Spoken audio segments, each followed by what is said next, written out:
about changing locations and shit. Man, into this motherfucking bag. Stand on the way I made. Sacrificing time for this shit. Man, I got a plan. Tried to tell niggas years ago. They ain't understand. Riding by myself and it's cool. I'm all in my head. Everything in life you can't replace. I build relationships. Pretty little smile make a nigga wanna lock it in. We met the same time I lost a friend. We should try again. You been on my mind. You should hop in. I ain't gon' hurt you, baby girl. You know we locked in. Used to be on FaceTime calls on the regular. Never made time, landed on my busy schedule. Now every time I hit the bay, you know I think of you. Working on your brand, love, you know that I.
And we are Live. Mother magic fingers. yeah, Nigga. That mean a show going on, nigga. yeah, When that's you see the exactly what magic it means. fingers, that mean you got a good show going on. What's happening? What's cracking, man? What's cracking? It's your boy Henny the Moore reporting live from the liquor store, man. How's everybody doing? Hope all is well. And hey, y'all let me know if y'all can hear me out there across the nation. Put a one in the chat box if you can hear your boy Henny. And if not, put a two. You know what I'm saying? Put a two in that motherfucker. But this is Cowboys Convos, where we have conversations about the Dallas Cowboys. I am your boy Henny, True, and true. the other disembodied voice you hear is not your guilty conscience. It is my brother Landlord, the sole proprietor of the trap and the founder of Ligaments Are Us. If you need a need, he's whom you need to see. What's good with you, my boy? Chilling, man. Chilling, man. Hey, we got another beautiful day. So we blessed, man. Let's get it done. Yes. Now, this is okay. Everybody said one, cool. So I appreciate y'all. I had to make sure, I didn't want to be, in here sounding crazy. We ain't got no auto tune or nothing else turned on, so I didn't want to be on this bitch singing. But All right. this is part two of Dead Men Walking. Niggas Mm, is finna lose their job. You about to lose mm. your job. Damn. Yeah, man. And this is part two. We're going to discuss some of these other people, who are in jeopardy of not making the Dallas Cowboys 53-man roster. But before we do that, there are some things I need from my people out there, man.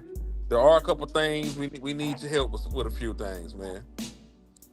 First and foremost, when you slide up in here, make sure that y'all hit the like and the share if you care.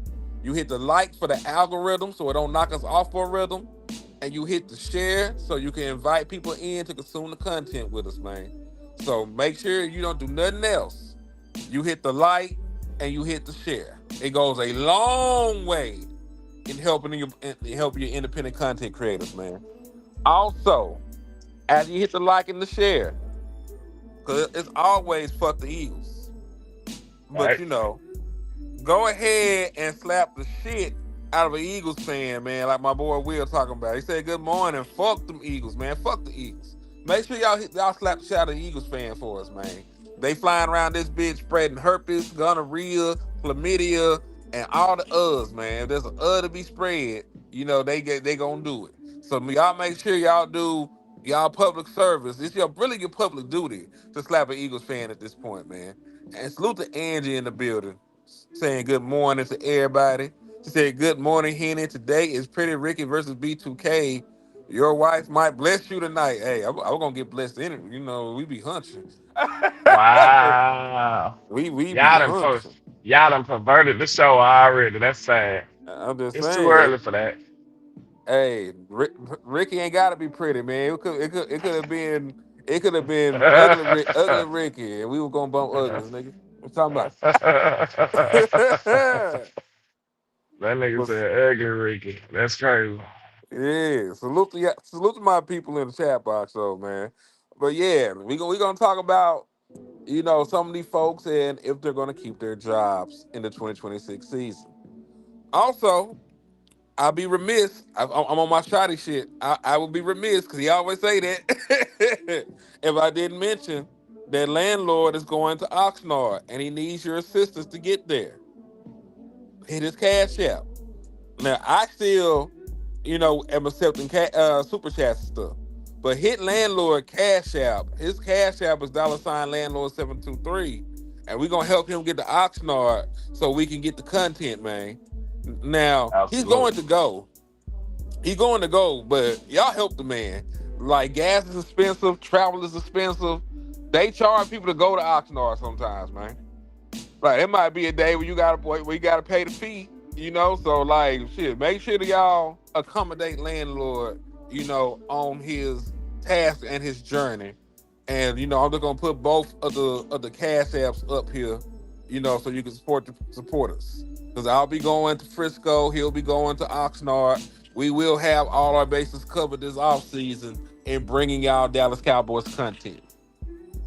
Absolutely, man. Hey, like I said, this will be my third consecutive year. Looking forward to going out there seeing the defense and stuff, man. So I'm gonna be tuned in to this defense because I know that's what everybody want to see. I'm gonna try to catch that scrimmage with the Rams. I think we're gonna want to see that. They got Miles Garrett over there. See what this offensive line do against this defensive line, and we'll be right there firsthand to be able to let you know what's going on, man. So if y'all appreciate the efforts that I'm putting in, some people don't leave their house ever. You know what I'm saying? I'm going across the country. So if you appreciate the efforts, man, make sure you support me and the show and the channel, man. I appreciate y'all. Yes, indeed. Now, without further ado, let's get messy. Who ain't gonna have no job? Who that nigga on that nag? Who ain't gonna have no job? We'll start. Damn. Malik Davis. Ah man, so you want smoke today. I want That what all you the want. smoke, landlord. Cause You listen, want smoke today. hear me out. Hear me out. Cause this is actually not me saying that he deserves to lose his job. I'm not necessarily saying that he deserves to lose his job. But what I am saying about Malik Davis is that in the grand scheme of things, Jerry Jones and the front office, they seem to have, an affinity for Jadon Blue. Texas prospect. They spent a fifth round draft pick on him. They've been good reviews from him coming out of training camp. I mean, coming out of OTAs, right? So he's been Allegedly, in yeah. allegedly, yeah. So he's been in the doghouse with Shotty. But the front office would love to see Jadon Blue play, right? Then you go to Phil Maffa. Phil Maffa is probably more of who Shotty wants because he fits the archetype of the running back that he actually likes. He's 6'1", he's 240 pounds. He's a behemoth. You ever heard of the word behemoth? He fits that. He's huge. Yes. Yeah. So and this is the thing. Like when you talk about odd man out, the front office is probably going to indicate that, hey, We want Jadon Blue to make the roster. Like he's a draft pick. We ain't seen the nigga play really, right? And then Phil Maffa will probably be somebody that actually fits the role that Shotty envisions. So like, and when it comes down to it, guys like a Ben Conda and Malik Davis and the little boy they picked up from Tulsa, they would be the odd man out. So I'm not sitting here just acting like, he's the worst running back in the world. We're past those days of me trolling you about Malik Davis. Malik Davis helped us win a football game. He helped us be successful at points of last season. So the days of me just trolling you about Malik Davis are over because he is actually a pretty good football player. But You know what I mean? what you saying is landlord was right. Oh, okay. I We didn't can we say can that, listen man. to him. We can continue after that. You know what I'm saying? That was a rhetorical question. You didn't have to answer after that. We get it. I was right. I want the But court to understand on record that Henny DeMore never uttered those words before. Continue. that's terrible. But nah, man. Yeah, I mean, I get it, bro. But I'm gonna honestly tell y'all, I feel like we should be, I ain't gonna say like outraged, but we should have a problem with Malik not getting first dibs at running back two though. Because I feel like he earned it. Real talk. Now, if Jadon Blue coming there and beat him, because I know he's the golden child, at least if Jadon Blue is equal, I won't have no problem with it because I get it. You know what I'm saying? But I think he should have first dibs though, for sure. And I think you should have a problem with that if he don't. That's just my opinion. And it would be one of them things to where we have to see it play out. I'll give it preseason. Because I was sort of led astray, watching the running backs in padded practice because you still ain't really tackling. You're hitting and releasing. You know what I'm saying? You're not really murdering niggas like you're supposed to. So when I went and watched it, I was very unimpressed with Javonte Williams. You know what I mean? And then Javonte came in this bitch, and you saw his superpower when he was a bowling ball, and he just bounced off niggas and run niggas over and shit. Right? Yeah, he did So that at a high level. Can't take he that away. he did that very well. So that's the thing. So like, it'll be hard for me to judge these folks until they get into preseason. Because I think Malik should play, I think Phil Maffa should play, and I think Jay Dunboo should play. It should be a fair and open competition for the running back too. And you let the best man win. Now, in a That's why I perfect said world, I ain't mad at that. It's just I just said like I feel like he at least deserved first dibs. Like it should be his job to lose coming into it. I don't think it will be, but I think it should be like slightly his job to lose. I ain't saying that he got down, you know what I'm saying? He the one, but I think he should get at least a fair shot to be running back too. That's what I think I'm trying to say, and I honestly don't think he will though. no, I get it. I get exactly what you're saying. And you're right. He should get a fair, unbiased opportunity for the second back position. Now, last year, his production, and this was in limited games, because I think it was like the Thanksgiving game or whatever when he finally got real reps and real opportunities, and then remained at that point for the rest of the season. 52 carries, 250 yards, two rushing touchdowns, almost 5 yards an attempt. So that's not bad at all, especially for somebody. Because think about it, if you up the attempts, if you actually gave him like 100 carries over the course of the season, he would have been a 500-yard rusher, and you can live with that as your secondary running back. Am I right or wrong? Facts. Yeah, You so right. if you get 500 yards from your secondary running back, I think that you're okay there. And man, we were having a conversation about what a successful season would look like for Jadon Blue. We said if the nigga made the team or if the nigga was active for games, he was successful. right? That was the standard we had with Jada Blue. Just to be successful was to be active over, and that was over what he did last year. Yeah, that's So progression for him. yeah, so I believe So what would progression be for Malik? Winning the job? nah, he already got the job. Keep the job and improve on what you did so you don't lose your job. I don't know if he actually got the job because I don't want to say that president because it's gonna be easy for him to lose it. I want to kind of be honest about the way I feel like they gonna play him, and I don't think he gonna get a fair shot to be number two. You know what I'm saying? Like if he's solid, the number two running back, and they just take it, that's fair. I don't think that's gonna be the case. So that's why I Yeah, want to be kind of clear about his position right now. You know what I'm saying? Because it'll be like, oh, they took it from him. Nah, I don't know if he ever was. That's what you see what I'm saying? I don't know if he ever was really considered the running back too. But I could be wrong. Let's see. Because Shada say, compete every day. Let's see if he get closer to holding true to his word in that regard in year two.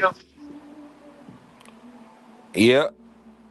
And again, and we'll have eyes on it, Lynn. Like I said, you'll be at Oxnard, I'll be at Frisco. We'll see all the preseason games.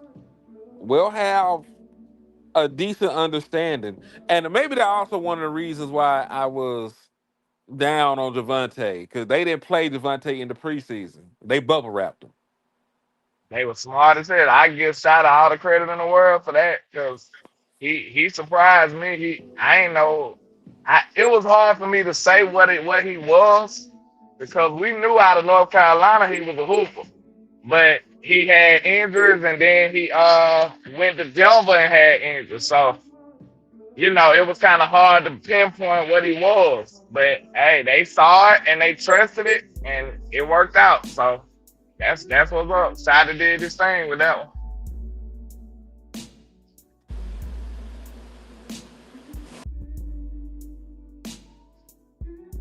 Gotta give him his props.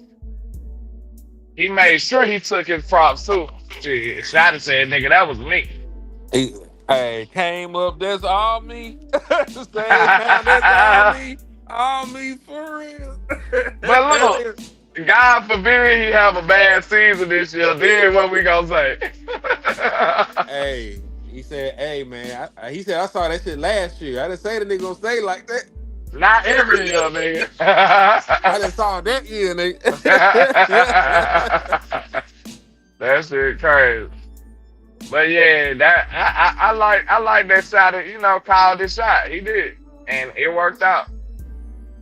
Hey, so salute to the brother Los Altos. He's the founder of Fugazios. My brother said, I wonder if he would bubble wrap the duo, both the running backs, if he felt confident in their ability after training camp. Well, that would be a telltale sign, wouldn't it? If they said Devontae Williams and Malik Davis for preseason, then it would be Jadon Blue and Phil Maffa playing it out for the third running back spot. Yeah, that'll be pretty significant too. And then and you know what? That's going to be the rough thing, because one of these running backs is going to get cut. And I see potential in both these niggas. Now, granted, nobody ever really dies here. You know what I'm saying? We say they going to lose their job. You wake up, they on the practice squad smoking a blunt. See, that's another thing that Malik got to deal with, and I know we got to move on. But I think they comfortable with placing him on practice squad and getting him back. You see what I'm Right. saying? It might not be that comfortable with every other running back. Like somebody like Phil Maffa. Some teams might have liked him out the draft and be like, shit, we'll pick him up. We'll give him a shot. Who Mm-hmm. knows? Because he actually was a lead back in his at Clemson and shit. So, you know, some teams might have liked him. So, but they know it's a proven proven strategy to put Malik Davis on the practice squad and bring him back. So that might be some that might play to, might be a negative for him too. No.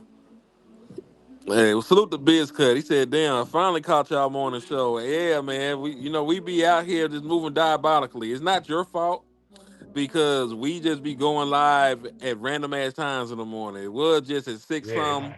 Now be man. at seven. Sometimes it be at eight. We just be doing stuff, man. Y'all gotta forgive us. Yeah, man. And if I was y'all, I'd just blame him. You know what I'm saying? That's the safest way to go about it. Just blame Damn, him and just move on with your life. blame him and move on is crazy. That's a solid plan, I guess, though, Lan. That's just solid as hell, though. Salute to y'all, though. All right, so hey, so yeah, I think Malik Davis is in danger of not making the roster. But you're right. I think part of it that plays into that is the comfortability the Dallas Cowboys have in the fact you'll probably get Malik Davis back if you cut him. You might not. You might not get Jadon Blue or Phil Maffa back if you cut them.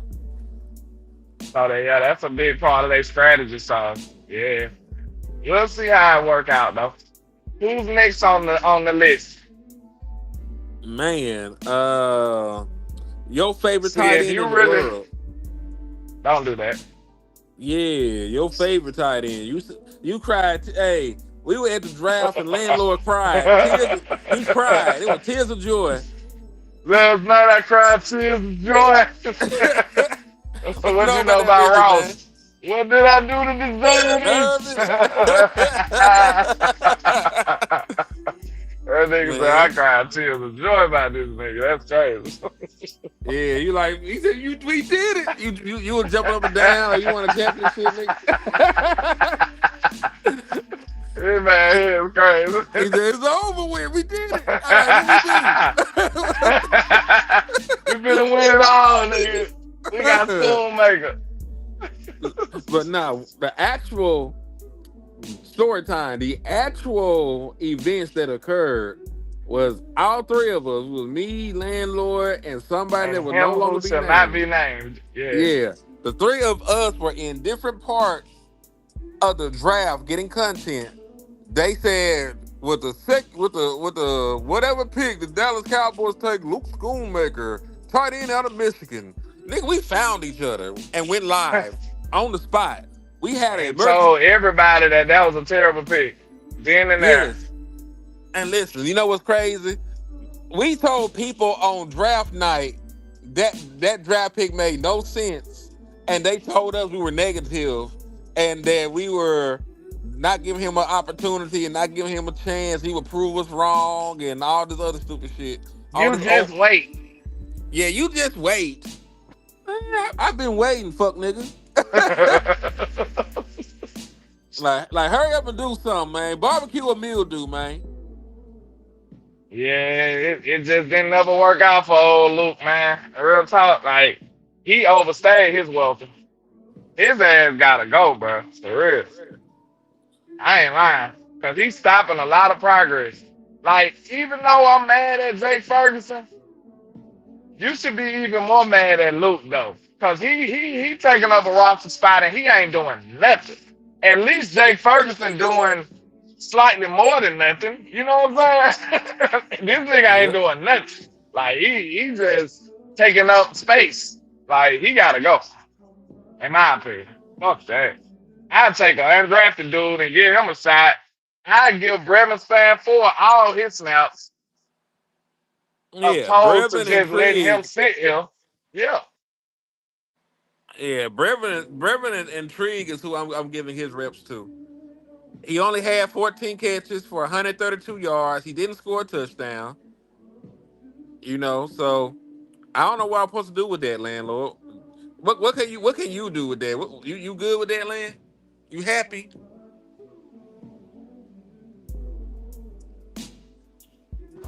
Say what now? I said, what can you do with that? What can you do with 132 yards? Piss everybody off. He do a great job at that. That's brutal. Yeah. And listen, I'm gonna say I something that y'all probably didn't never expect me to say. All right, what you gonna say? What you gonna say? I'm gonna do it for the people. I'm gonna give a big old fuck you to Mike McCarthy for this pick right here. Fuck that nigga for this pick right here, nigga. That shit fucked up. Like, Big Mike, fuck you, dog. That's fucked up. You ain't have to leave us. I think this was war, though. I think he already said in his mind, like, look, they finna fuck me over, so I'm finna fuck them over too. Cause Man, I don't even think he had a plan for Luke, bro. We never even tried to do shit with Luke Schoonmaker, man.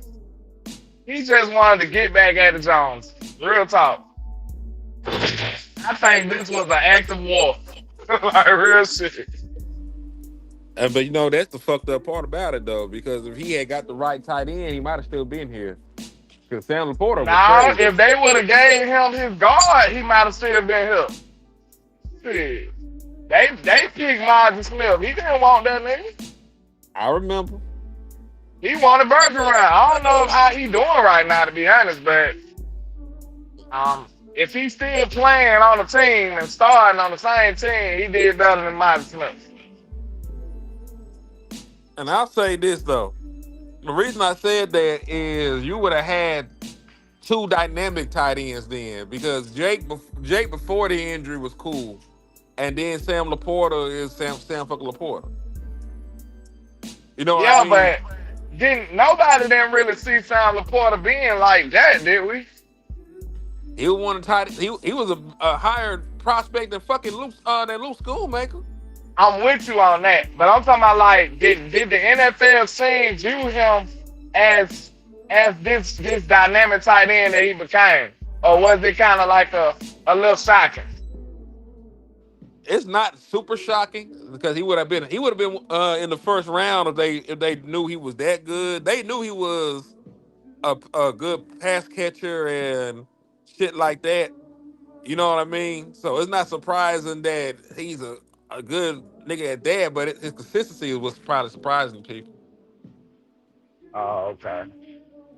Like to see it Well, translate yeah, so quick is probably the shocking part. Like niggas knew he'd be good. They probably thought it would have took a year or two. It he didn't was take no good time. out the gate. Yeah. Yeah.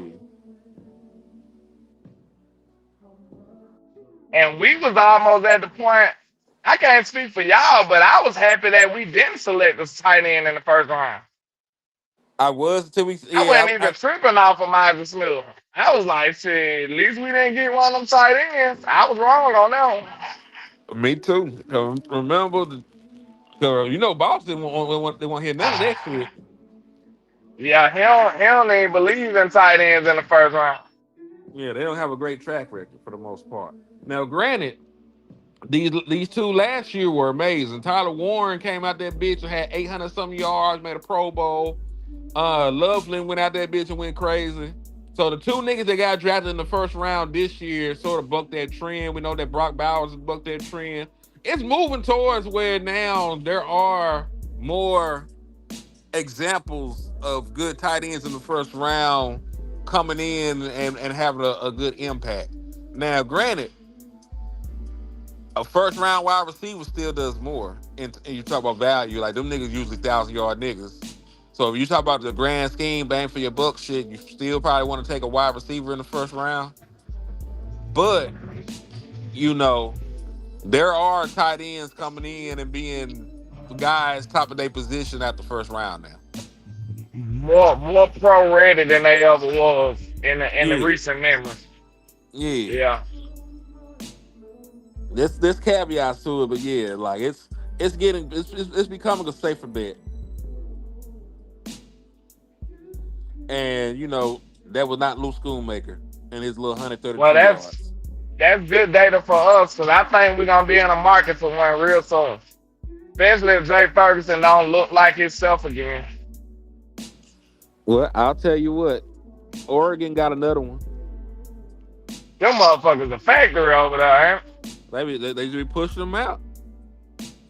So you gotta think about it. It was Ferguson, the other Ferguson, the year before, and then this year it was Kenyon Sadiq. Yeah, Sadiq is that nigga wrong. Where he end up going? Uh, the Jets, I think. Damn, he went to football hell. That's fucked up. Football hell is crazy because it's like you did a bunch of bullshit and the coach sent you there. That's it. If it was a football hell, is that not football hell? Maybe that or the Browns. It's probably football hell. It's The probably Jets and football the hell. Browns is probably the equivalent of football hell. Y'all let me know what y'all football hell is. Like, what's the worst situation you can send a player to? And then look, it's so sad with the Jets, it don't even matter what position you in. Any Mm-mm. position is football hell with the Jets. You know, some people be like, okay, they quarterback bad, so that's kind of like football hell for them. If you're a wide receiver or a tight end or some shit. But like, nah.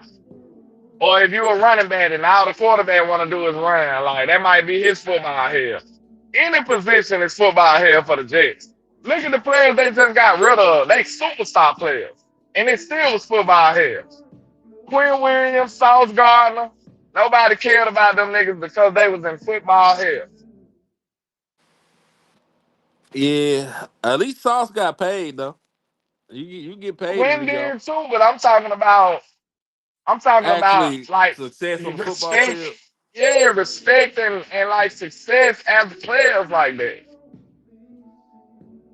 And like what I'm saying is football hell because they couldn't manufacture no kind of success over there at all.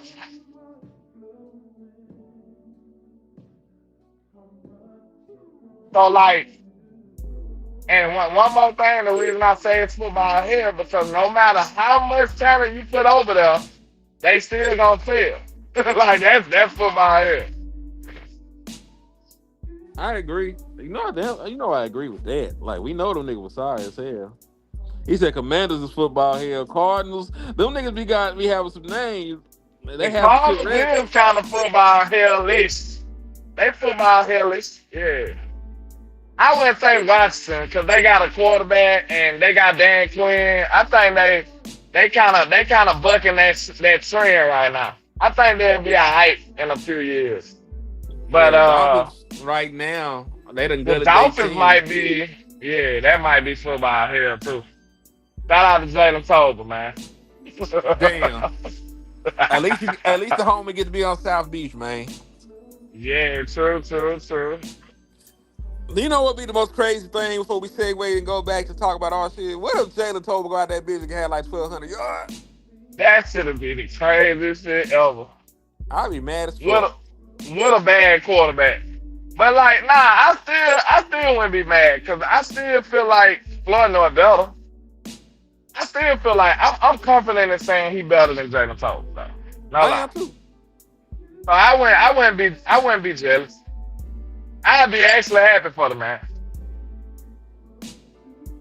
Yes, I would too. I just hate, it didn't happen over here. Cause listen, I want y'all to know that me and Land just keep it so real. There was all the incentive in the world for us to protect Jalen Tolbert, and we never did it. Never did it. We went out there and said exactly what happened on the football field, unbiased as possible. We kept it real as hell about his shortcomings and everything else. And we had the man on the show. It would have been great incentive for the nigga to pan out. It didn't work. It is what it is. But we never And me lied. and him kept it solid as hell and start giving real criticism even after the man was on the show. Like we don't bite our tongue or sugarcoat shit. Like a lot of people, you will see them be, hesitant to speak on the people that they got ties to. We don't do that here. That's part of, and look, I don't know if people understand the sacrifice we make doing stuff like that. Yep.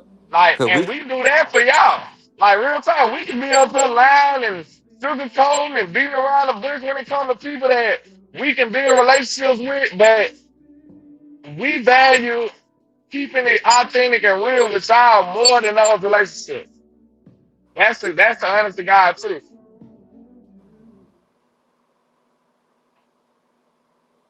mm-hmm. You said if you can't name more than 5 players on a team, that's football hell. It said y'all cut Malik David, he goes somewhere else, he will Rico Dow you. It should be happening like that a lot. He gonna tell her I had to buckle up. I'm telling you. Yeah, we should listen. We had no business letting that nigga do that to us, man. Man, and that's the defense y'all want me to be beating my chest about right now. That nigga told them what he was gonna do. I forgot about that shit for real. Like I think I wanted to erase that out of my mind.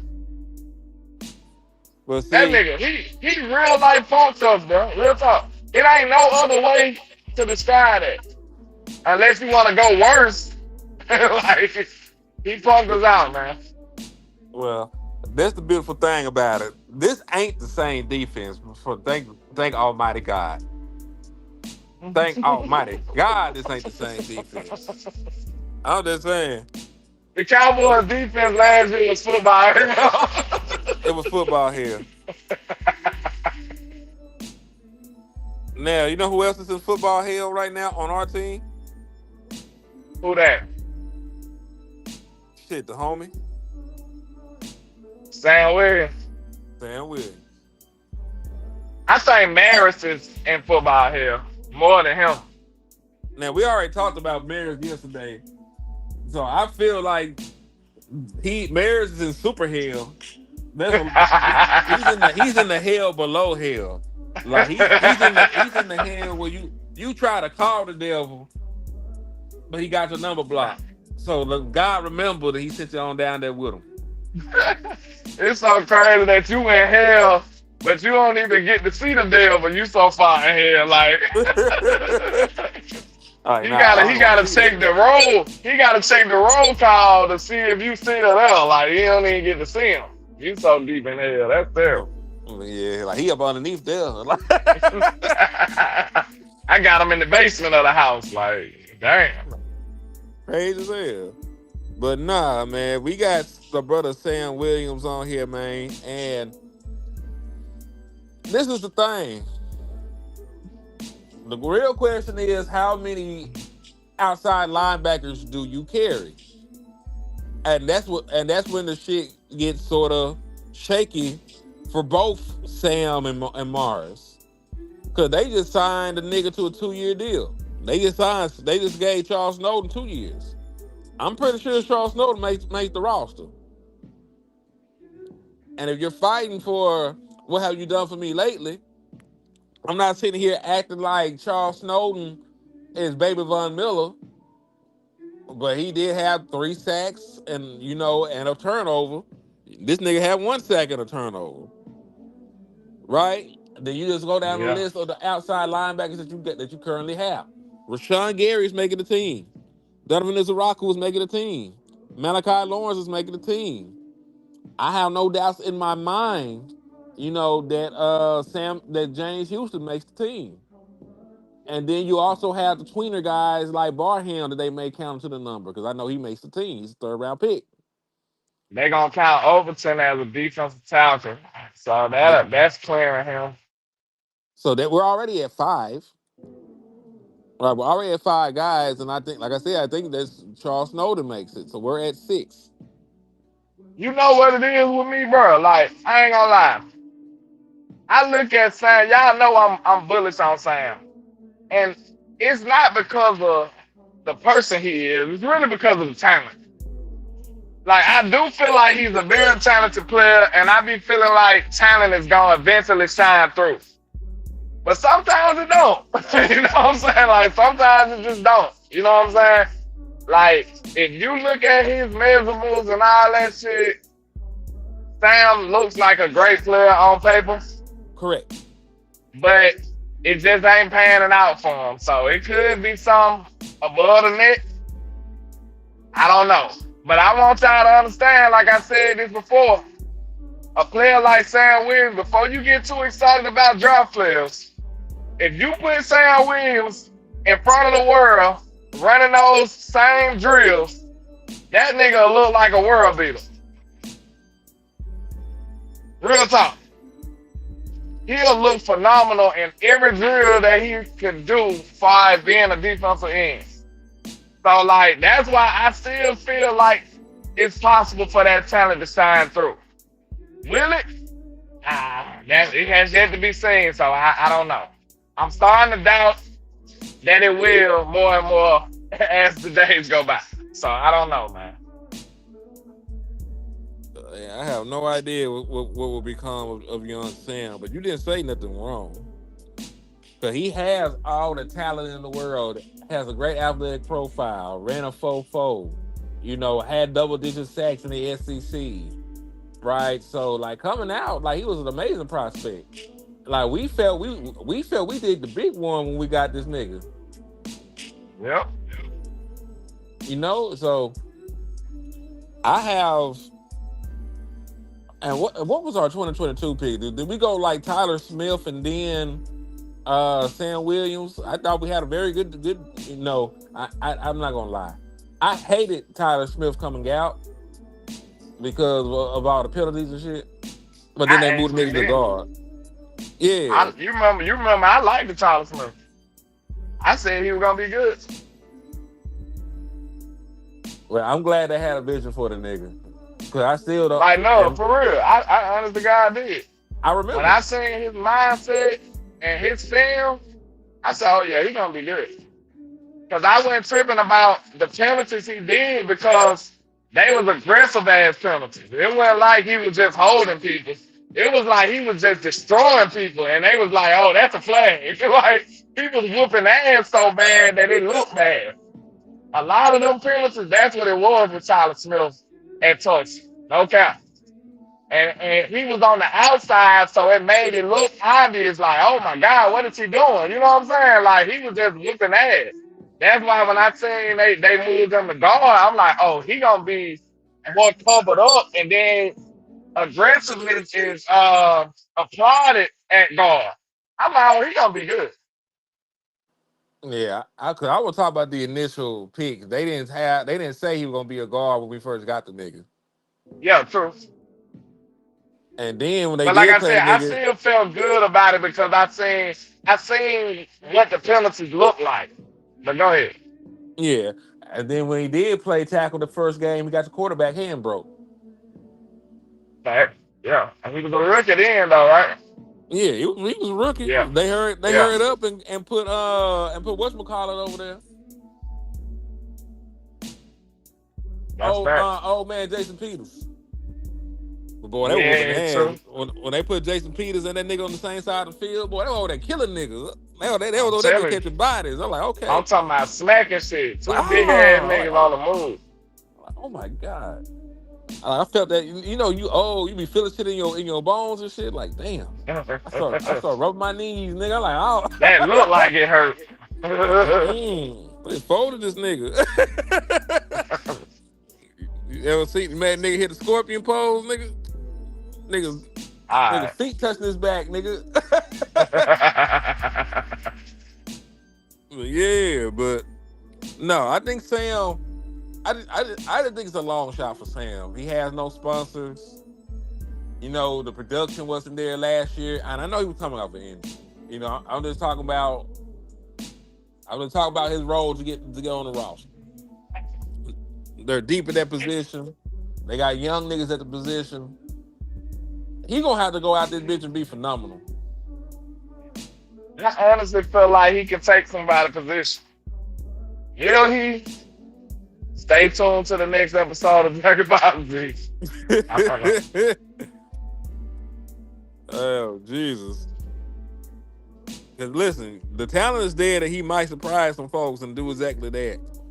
I just need him to do it. I didn't need that to be the case. I just need him to hold his nuts and get it done. Well, let me restate that. Maybe not take nobody's position, but he could possibly take some reps from somebody. Something like be an integral part of a rotation, maybe. If they using Malachi over him, year one, if he's not better than Malachi year one, just go and get him the fuck up out of here then. Just do that. I'm just be real with you. If Damn. Malachi better, he the young guy. Get Sam the fuck up out of here. And just give Malachi them reps. Oh man, listen, Lan. It didn't matter if he was better than Malachi or not. He wasn't going to play over a nigga that your defensive coordinator just campaigned for. Me and you know the background on that. Yeah, but at the same time, what if he just, not ready like most rookie defensive answers?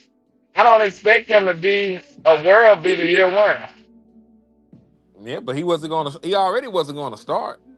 You're then talking about taking away his designated pass rusher reps, what he His need to learn reps, on the yeah. job. Because we already Then you got two gotta be able starters. to work James Houston in there too. Yeah, so that's the thing. You already got Rashawn Gary and Ezraku to start.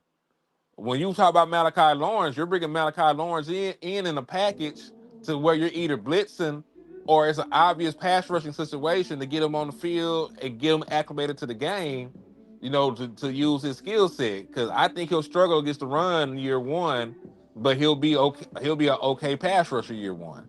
So I think he'll Yeah, be like maybe a 3-4 sack nigga, maybe 5 on the high end as a rookie pass rusher, like history says. But those will be good developmental reps. Just like with Sam, like we didn't have Sam in a starting role his first year as a Cowboy, but he was a designated pass rusher, and he ended up with like 4 sacks, right? yeah, that's what I'm saying. I expect Sam to be a grown man and be better than Malachi Lawrence. If not, then he gotta go. That's just the bottom line.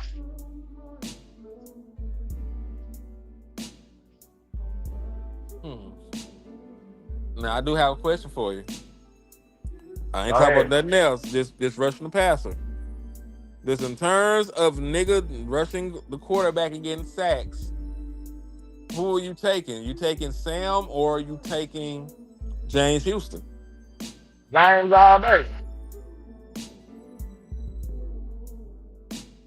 So it really so that really would be the path is hoping that Malachi, not even hoping, but if you're Sam, you're hoping that Malachi Lawrence And a isn't quite grown man, ready. yeah.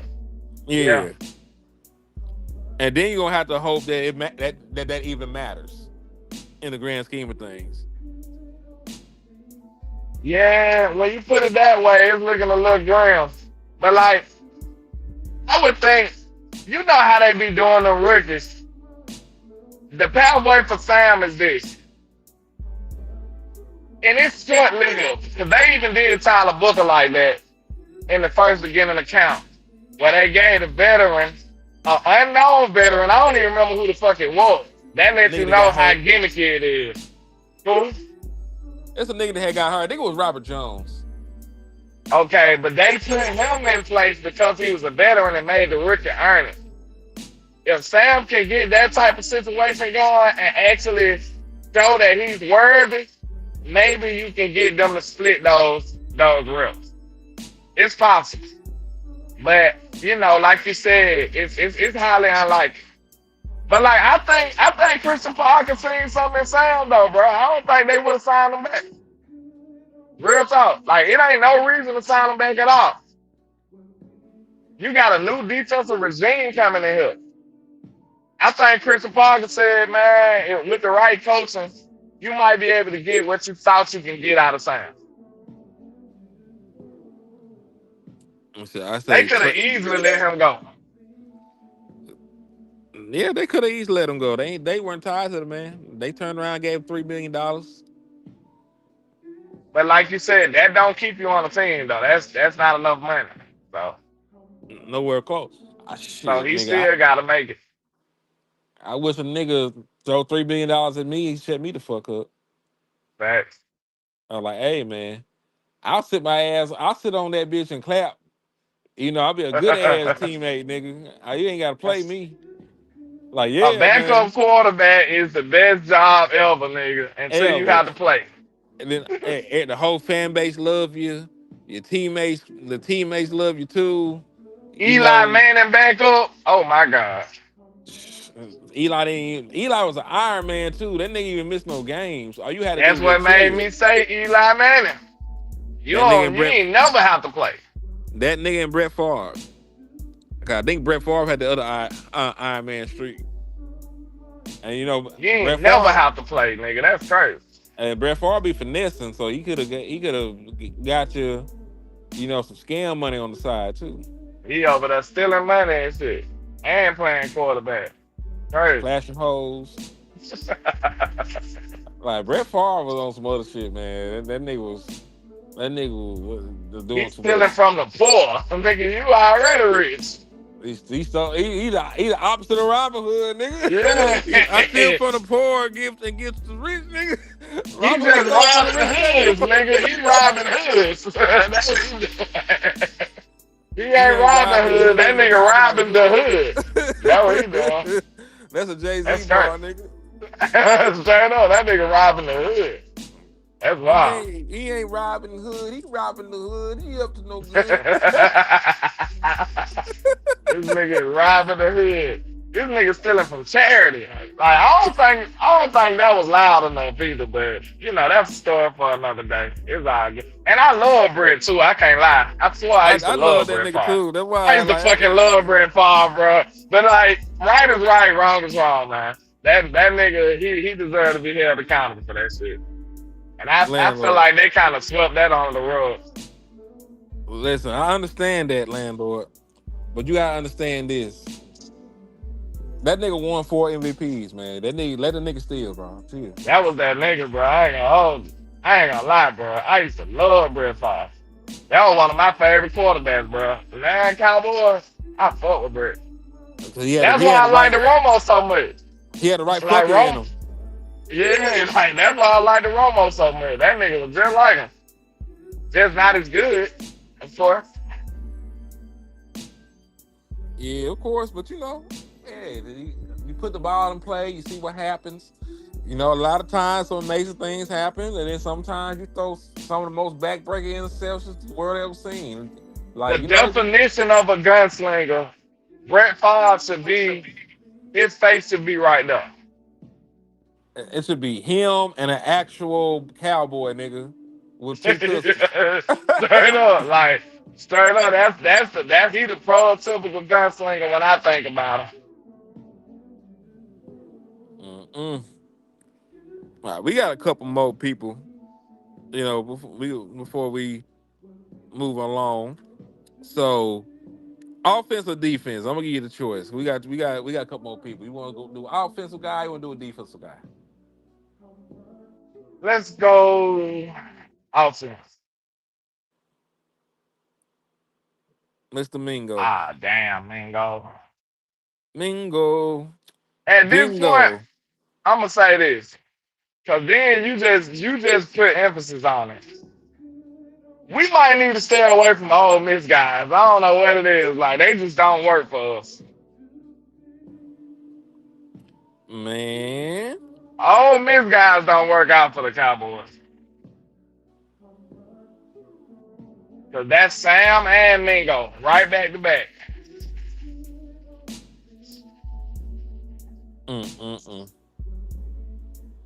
I also gonna say, man. Matter of fact, that Trey Harris went over there and ain't do shit either. Them Ole Miss, we gotta look into them niggas, bro. They doing some swindling over there. Like, how y'all be a good football team, but then your players end up not being shit almost every year. The last 2 Ole Miss wide receivers that was really like that was DK and AJ. And AJ. Mm-hmm. And then they went about getting them niggas in such a bad way that they had like a mini death penalty. Shit, crazy. I think them niggas wouldn't even have qualified for the playoffs if they had made it, nigga. Like they had did so much backhanded shit to get AJ Brown and DK Metcalf and Ole Miss. I'm like, hold on. Yeah. What's up with your Jose? But listen, the reason why Mingo is on this list, nigga, the wide receiver rule is gangster. wide receiver room gangsters hell, man. Think about it. CD Lamb, all pro. George Pickens, all pro. Ryan Flournoy, ascending and good. Cavante Turpin, made man. Mob boss apparently. He gonna get Jerry whacked if he get cooked. I don't know why nigga on the team. But he gonna make it. Then it comes down to the final spot. So those are the four people. Them are the four that, without a doubt, they're carrying into the season. I CeeDee literally Lamb, hate Count Turpin as a receiver though. I do too, but they do it every year. I hate that We're shit. just gonna let them have it. Like, hey, part of being a good general is knowing when to fight. That's We cannot true. win that battle. You can't fight every war, you can't fight every cause every time. It's not worth it. So I don't even fight the shit. I just accept the fact that he is wide receiver number 4. He's penciled in. He's a return specialist. He's going to make an all pro and a Pro Bowl as a returner. And then he's going to get on social media and dog you niggas for saying anything about him. Because Ever. he be trying to play people top already, man. So, hey, I don't want to get called out by Cavante Turpin on social media, nigga. I ain't got time. I ain't got time. So, he is wide receiver number 4, man. But after that, Mingo, they just drafted Anthony Smith Jr. out of the 7th round. They spent a pick on that boy. They still got Trayshawn Holden, who looked better than you did in training camp, right? You You did. know, I ain't gonna lie though. I think his 4th round trade status is will trump the 7th round pick though. Even though, but it's the same regime, right? Even no, though Saudi wasn't the head coach, he still was the offensive coordinator. he was the offensive coordinator name. Yeah. If I anything, think I think that trumped it because they I think traded for Mingo. I think Jerry and them traded for Mingo. Remember the backstory. They traded on Mingo when Dak was already hurt and gone for the year. They traded for Mingo to evaluate Trey Lance. So what really happened is they spent the 4th round pick on a quarterback. Realized like, damn, we don't have enough weapons right now. Spent another 4th round pick to try and evaluate that sorry ass nigga. They just over here fucking up, sound like to me. I'm just saying, because that's really what happened. Cooper Rush was the starting quarterback at the time when they traded for Jonathan Mingo. They was out there doing shit, bro. Yeah, that shit. You a lot of moves like that is gonna start affecting you in the future after a while. And bro, he had a singular catch last year for 25 yards. It's crazy. Look at players like that. You spend a 4th round pick on Mingo. Then you spend a 2nd round pick on Lou Schoonmaker. You not getting shit from them people, man. Spent a 4th on Trey Lance, he gone. And look, before you say that ain't really hurting you or it don't matter, you could have got a great running back for those picks. Yeah. Think about a 2nd round pick running back and what kind of value they bring to the table. That's what I'm saying. And That's people damn near, forget. that could be a superstar. Look at the Colts. They running back was a 2nd round pick. And then that running back draft was amazing. That's the same Bijan and Gibbs draft.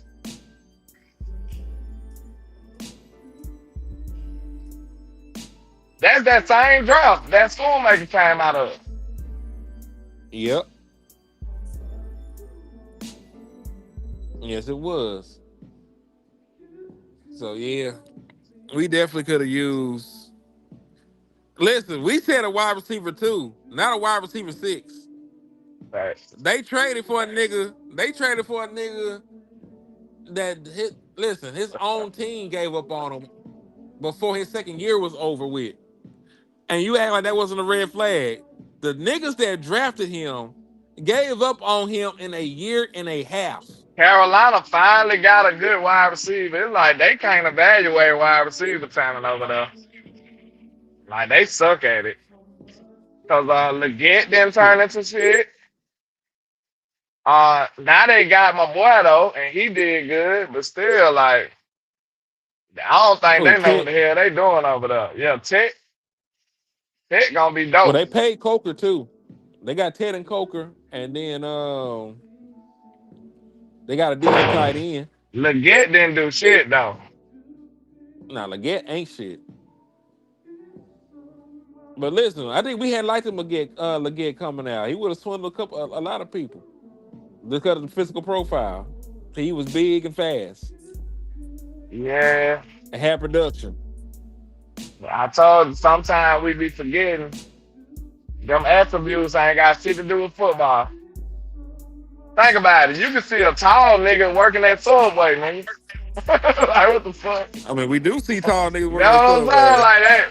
The physical attributes ain't got shit to do with football for real when you think about it, bro. And we be trying to force that square peg in that round hole and make it make sense. Like, how are you playing football? That's what we need to start. You know how many big, sorry ass niggas it is that can't play basketball? Niggas can't even rebound? Nigga 7'5" and can't even, you know what I'm saying? Can't even play. Like, your size ain't got shit to do with your ability to play the sport. Your physical attributes either. We done seen them fucking track stars come in the league and be sorry as hell. You think just because he fast that he gonna be open every time. That shit don't never work out. Nah. Well, it depends. You know, like you said, it depends on the other football shit. You know, like a nigga like Randy Moss was tall and fast, and he was actually cold.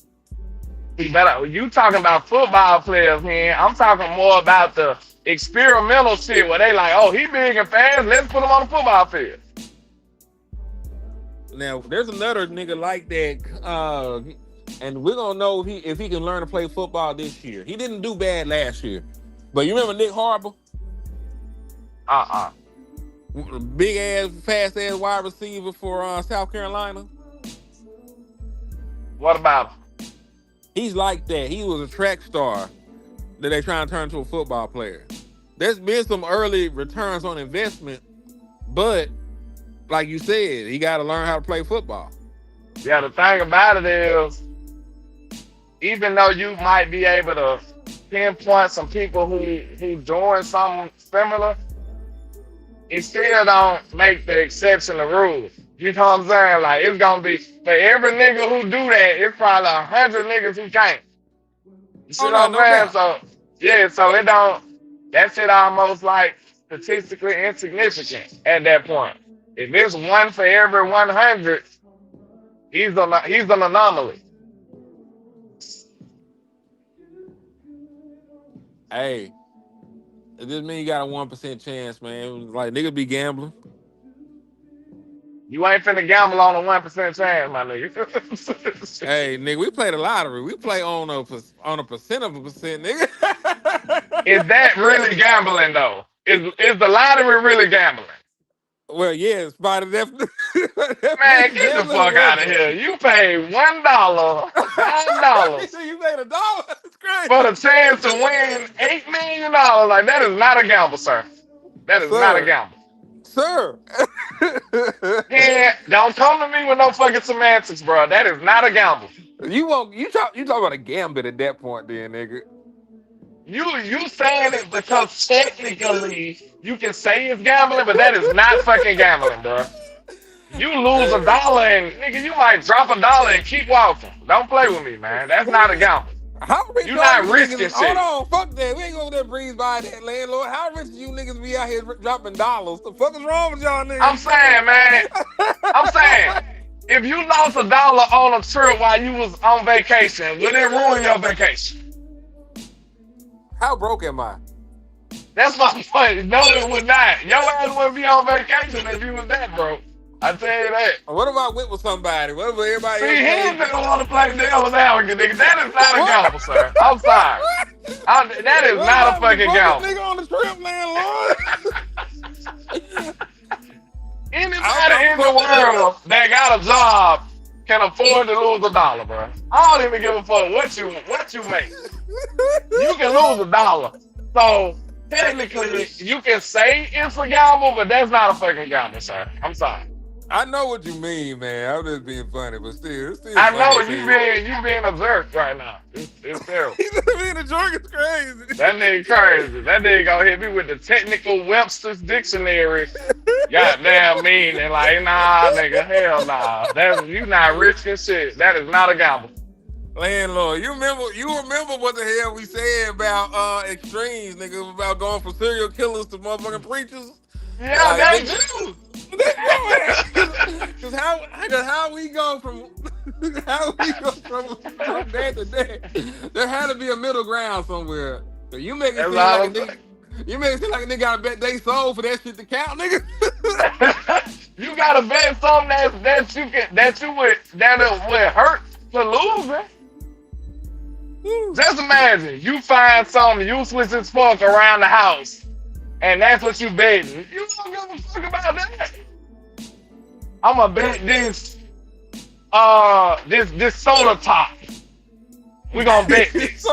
Like a fucking bottle cap. We finna bet that. You don't give a damn about losing that. Oh shit. It gotta be something significant, sir.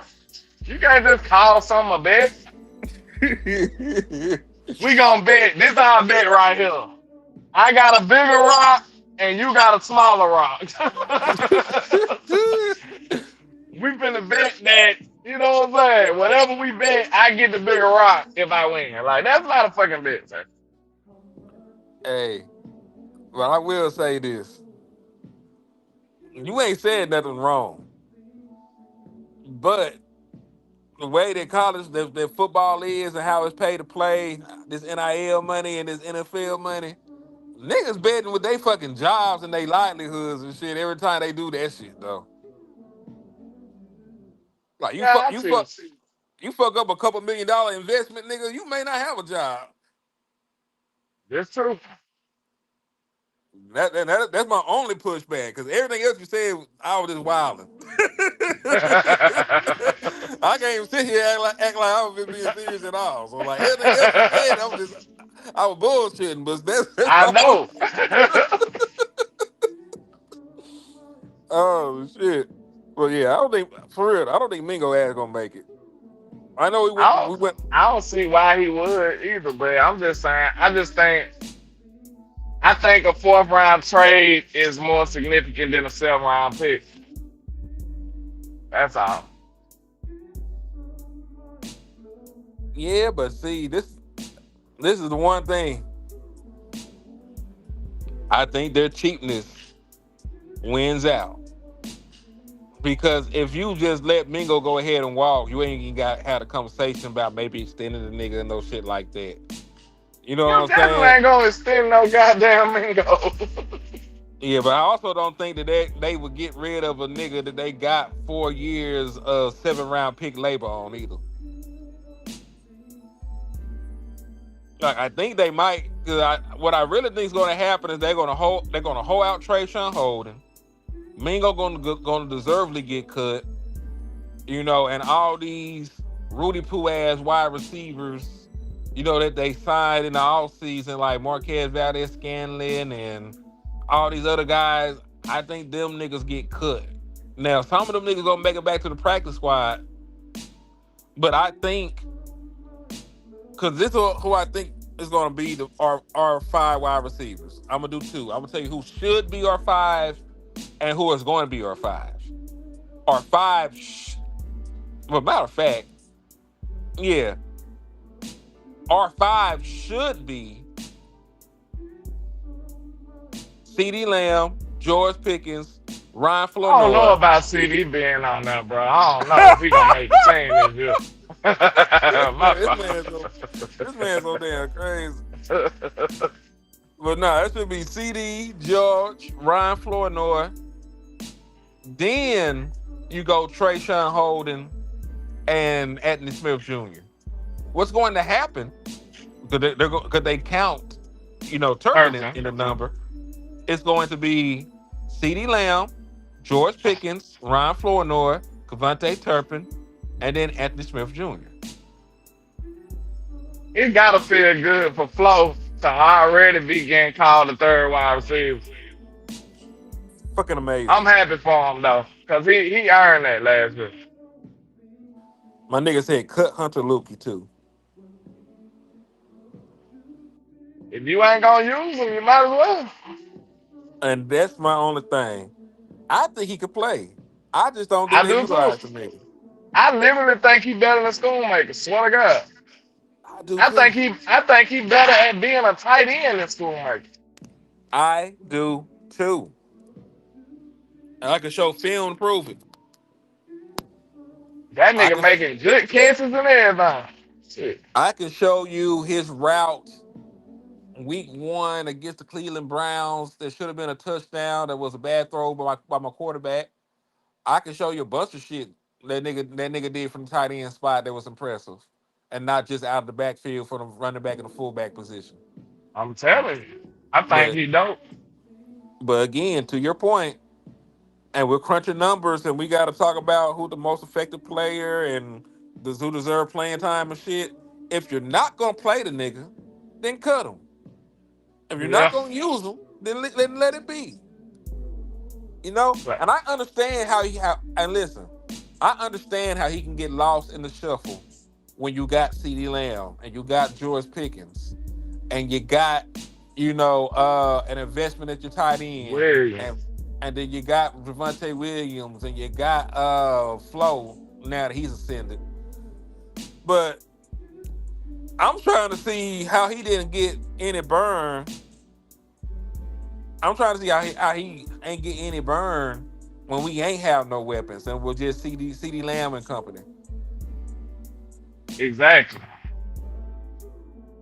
That was on Mike then. That was on Mike back then. And Mike brought him in. That's what's so crazy. hmm How you bring a nigga in to not use him? JV, you know you my guy and I love you. You gonna make me do a Hunter Lukey film session. I But never he don't doubt that. think Hunter like that. He said fuck that bitch ass nigga. He said no, he ain't typed that. JB wilding out. I'm about to say. he ain't typed that. Well, that's the message. I'm gonna have to do it. I'm gonna have to do it in public too. So I'm gonna have to see. Cause listen, I'm not gonna sit here and act like I watch all this nigga film, but I can distinctly remember games, and I can show you some clips that I've seen over time that indicate that this nigga can do some shit.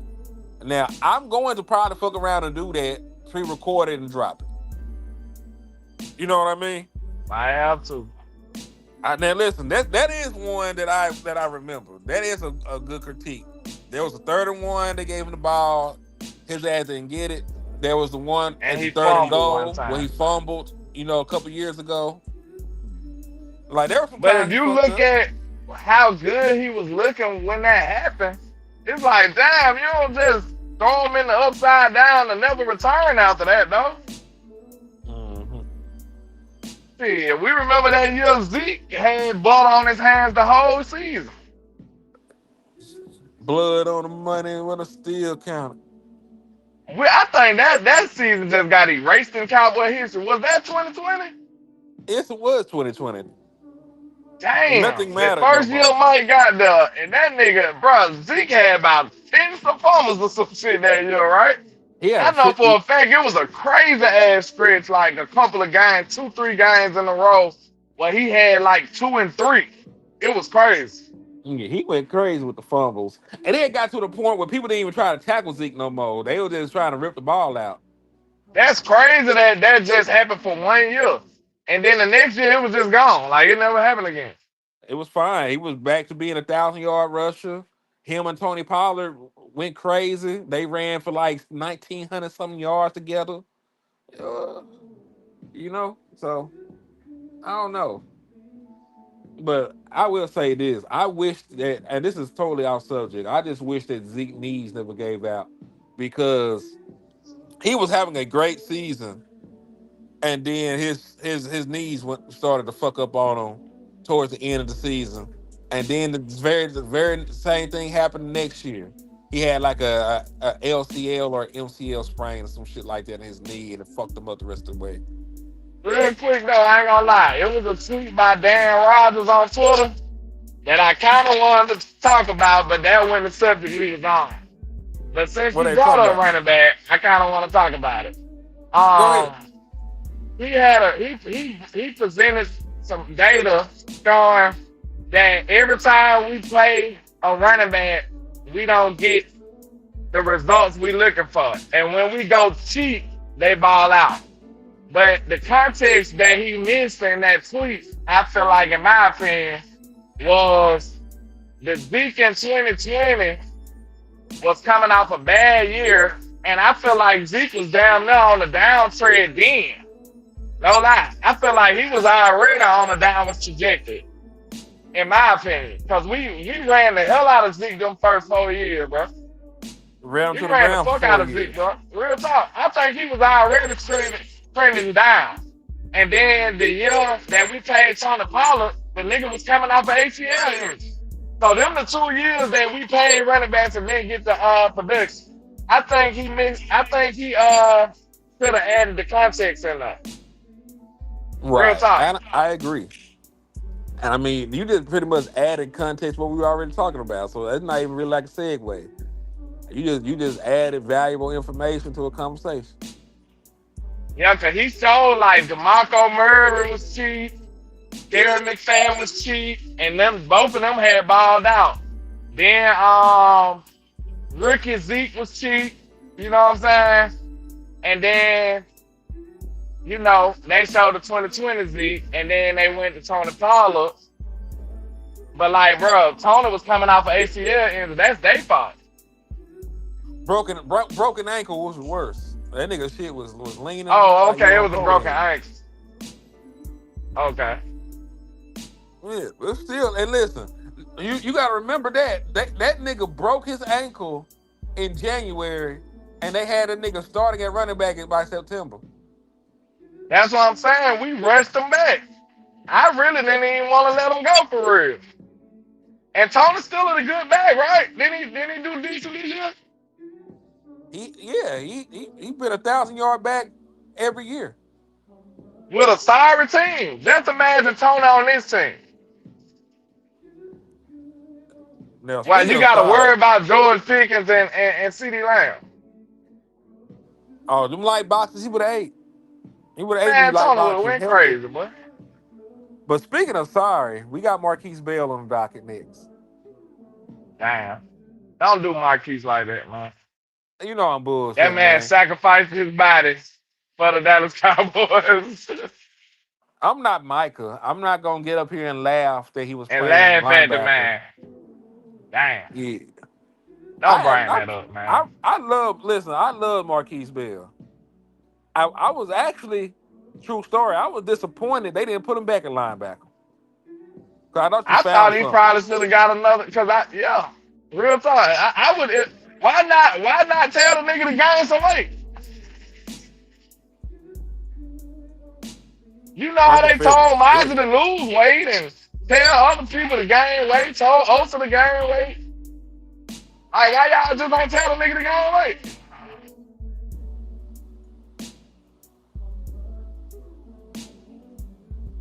You should have put on because listen, Shamar James is about the same size as this nigga. And y'all didn't move him to safety or nothing. You just let him play linebacker. You told him, like you said, gain 10 pounds and gain another 10 pounds. You could have converted Marquise Bell to linebacker. And LandLord, you remember that clip me and you seen about how Coach Prime moved James Houston? Yeah. And it worked out for the best. So for context, and also the beige boxer said TP actually hit 1,000 yards 4 years in a row so far. So his last year Damn, in man. CP. his last Go year in ahead. Dallas and his 3 years in Tennessee, 1,000 yards. Man, I knew Tony was like that too. I did not want to let Tony go. I felt like we was doing something stupid by franchise tagging him the year he injured and letting him go once he get healthy. Like that shit dumb, bro. It don't make no sense, man. I'm sorry. It just don't make no sense. Yep. And listen, If anything, you should have franchised him when he got healthy, right?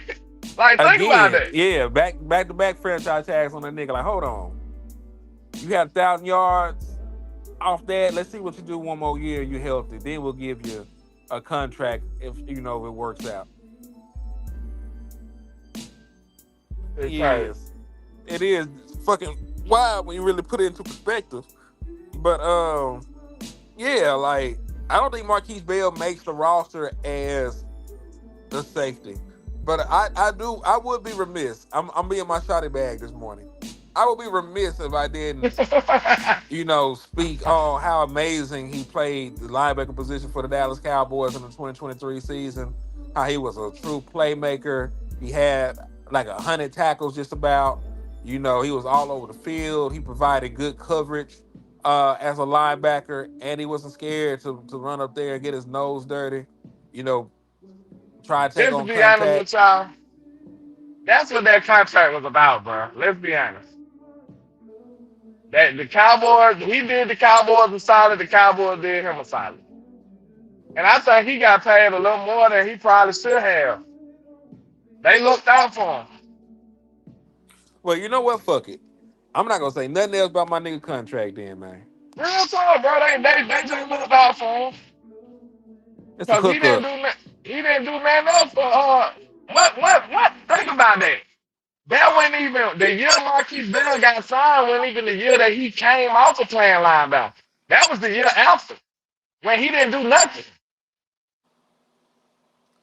He They got signed paid. last year. Yeah, they paid him for services rendered. And then what I'm telling you, bro, they just looked out for him. That's all that was.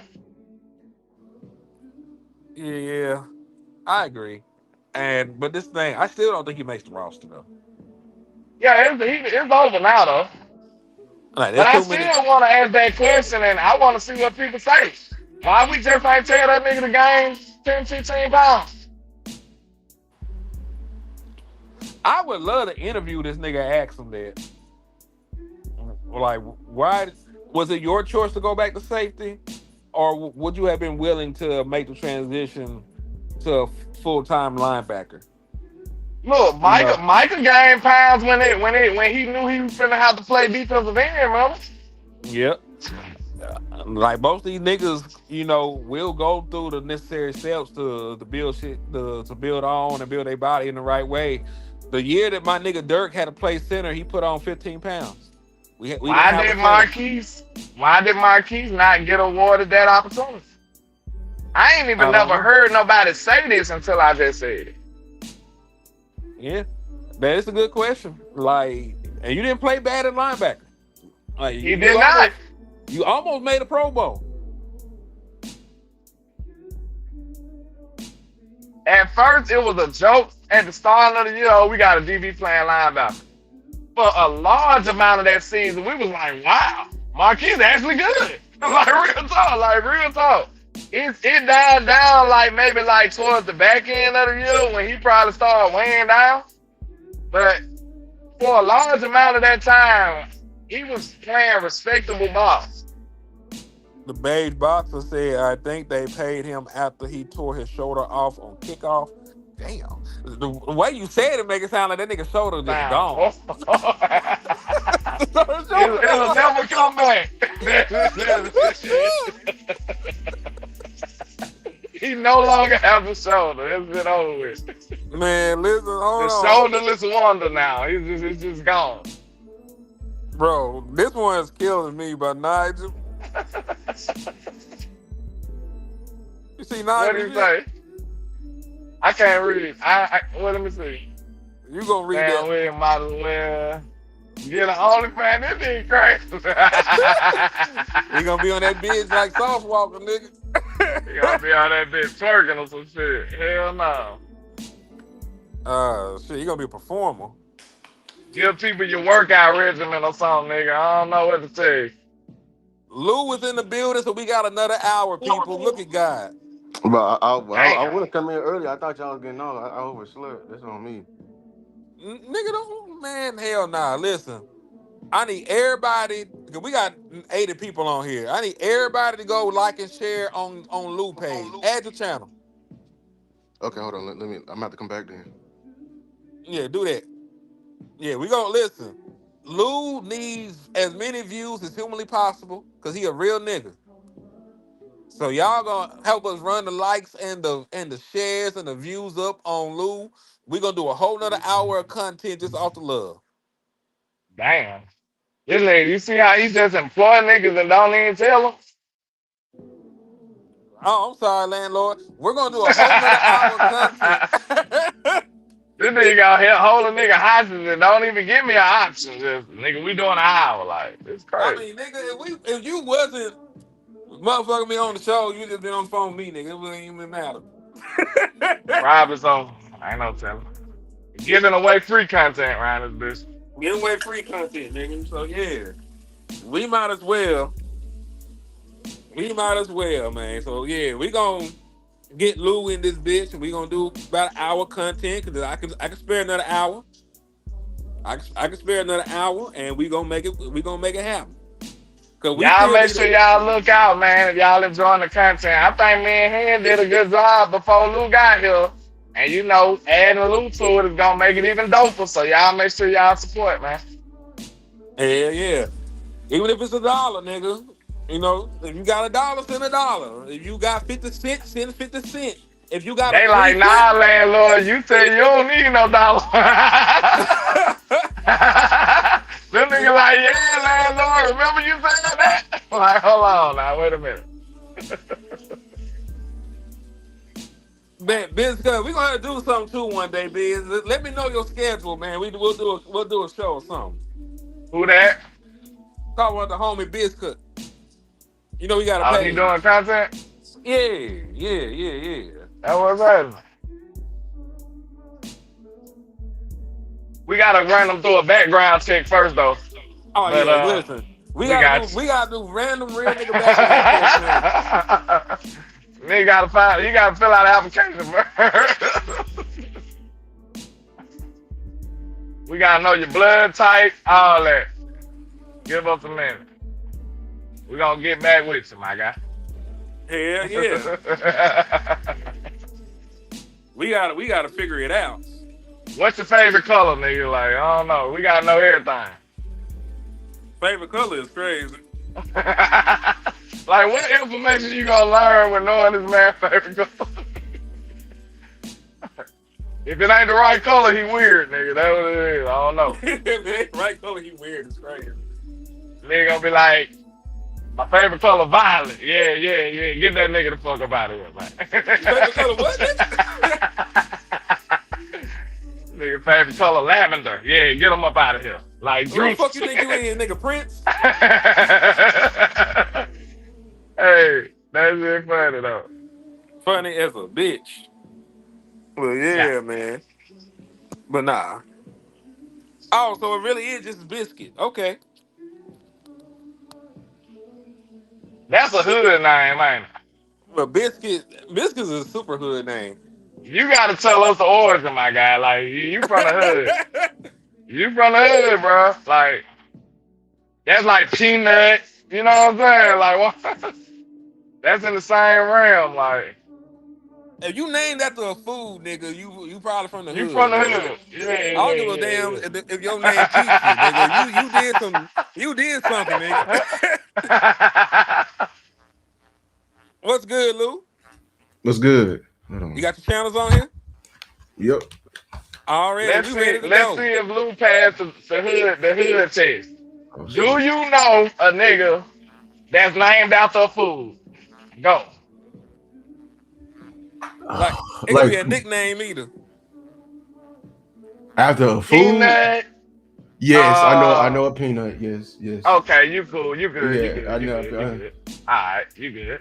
I think You passed the test. trying to know is it another name like because that's too Do you easy. know it? Do you know a nigga or a hoe named Scooby?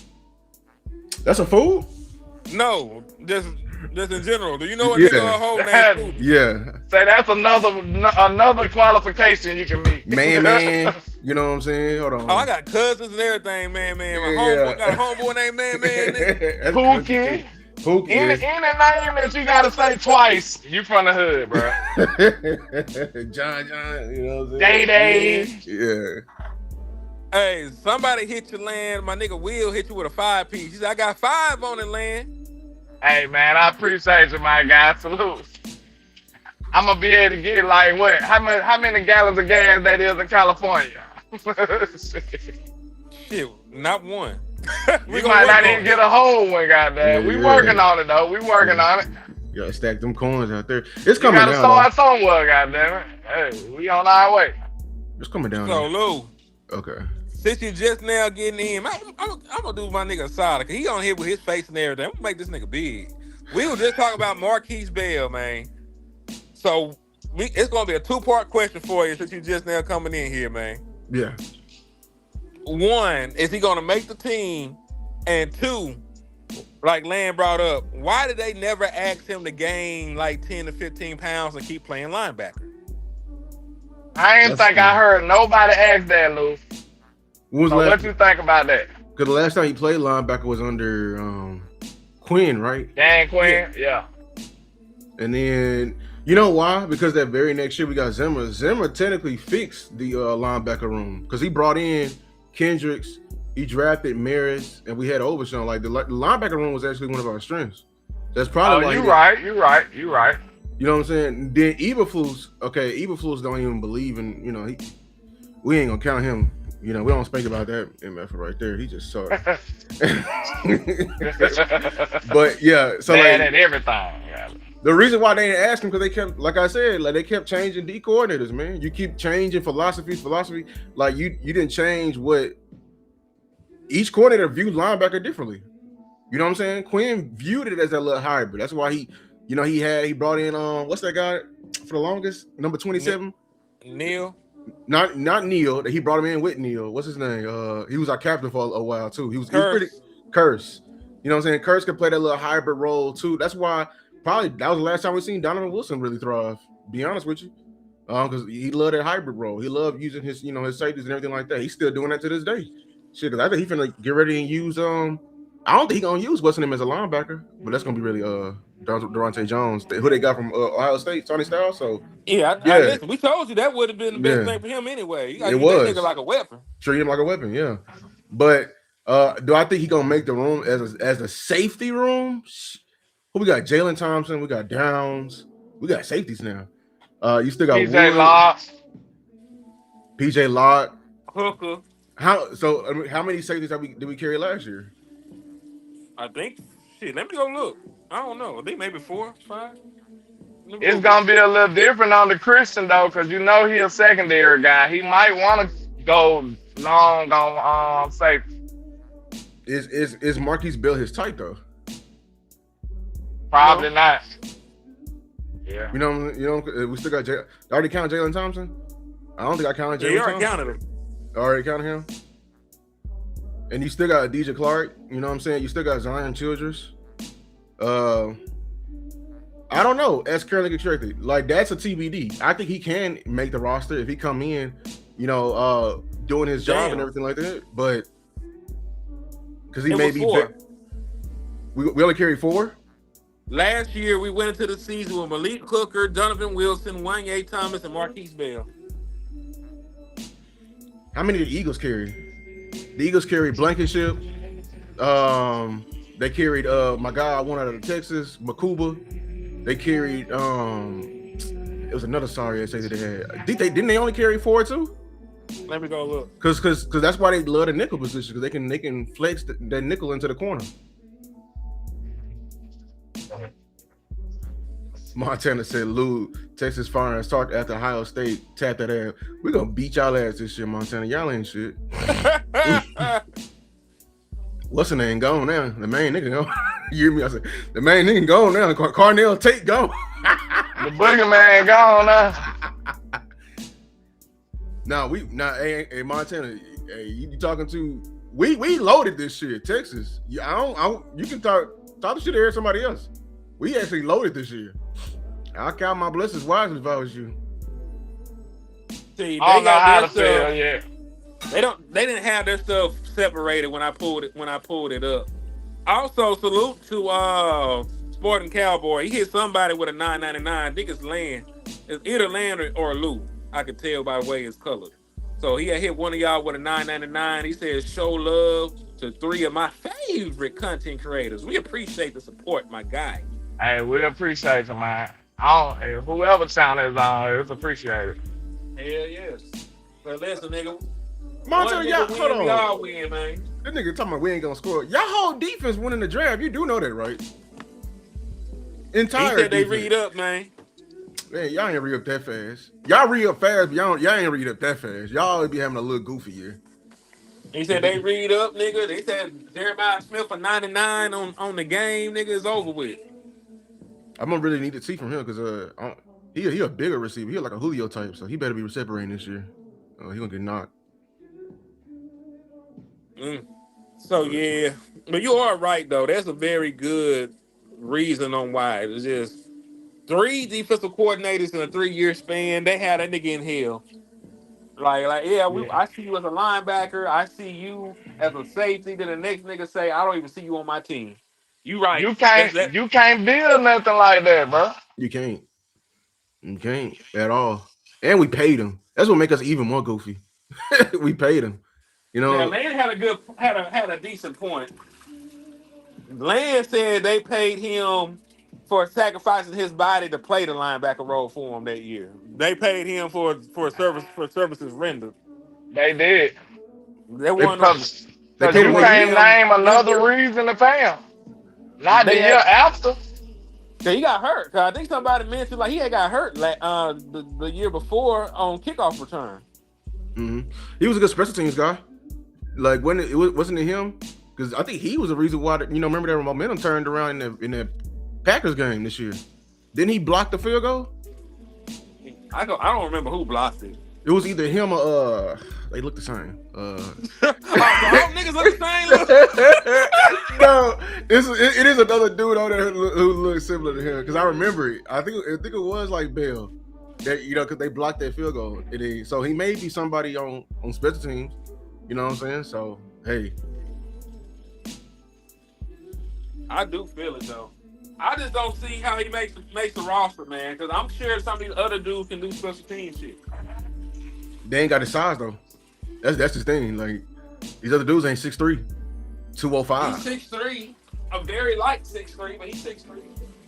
Well, these other people like Clark. You talking about he a light 6'3". Clark is lighter too. We just love his effort, but we ain't gonna act like this man ain't get somersaulted. 6 for that fumble. Yeah, he got folded. Like, listen, nobody's gonna ever deny that he got folded up like some origami. But he was trying. He just kept unfolded. That's all it was. He kept unfolding. Now, Lou, we're gonna do some recaps, and then we got some other. I got another topic I want to discuss with you. Okay. Yeah, we gotta work Lou a little more because he been out. So yeah, we gonna work the hell out of Lou. Yeah, work the shit out of him. Man, we're gonna work the fuck out my nigga Lou, and then we're gonna move on to the next talking points. So we're gonna run through all these niggas. You're gonna tell us why they are or not gonna make the team, and we're just gonna go from there.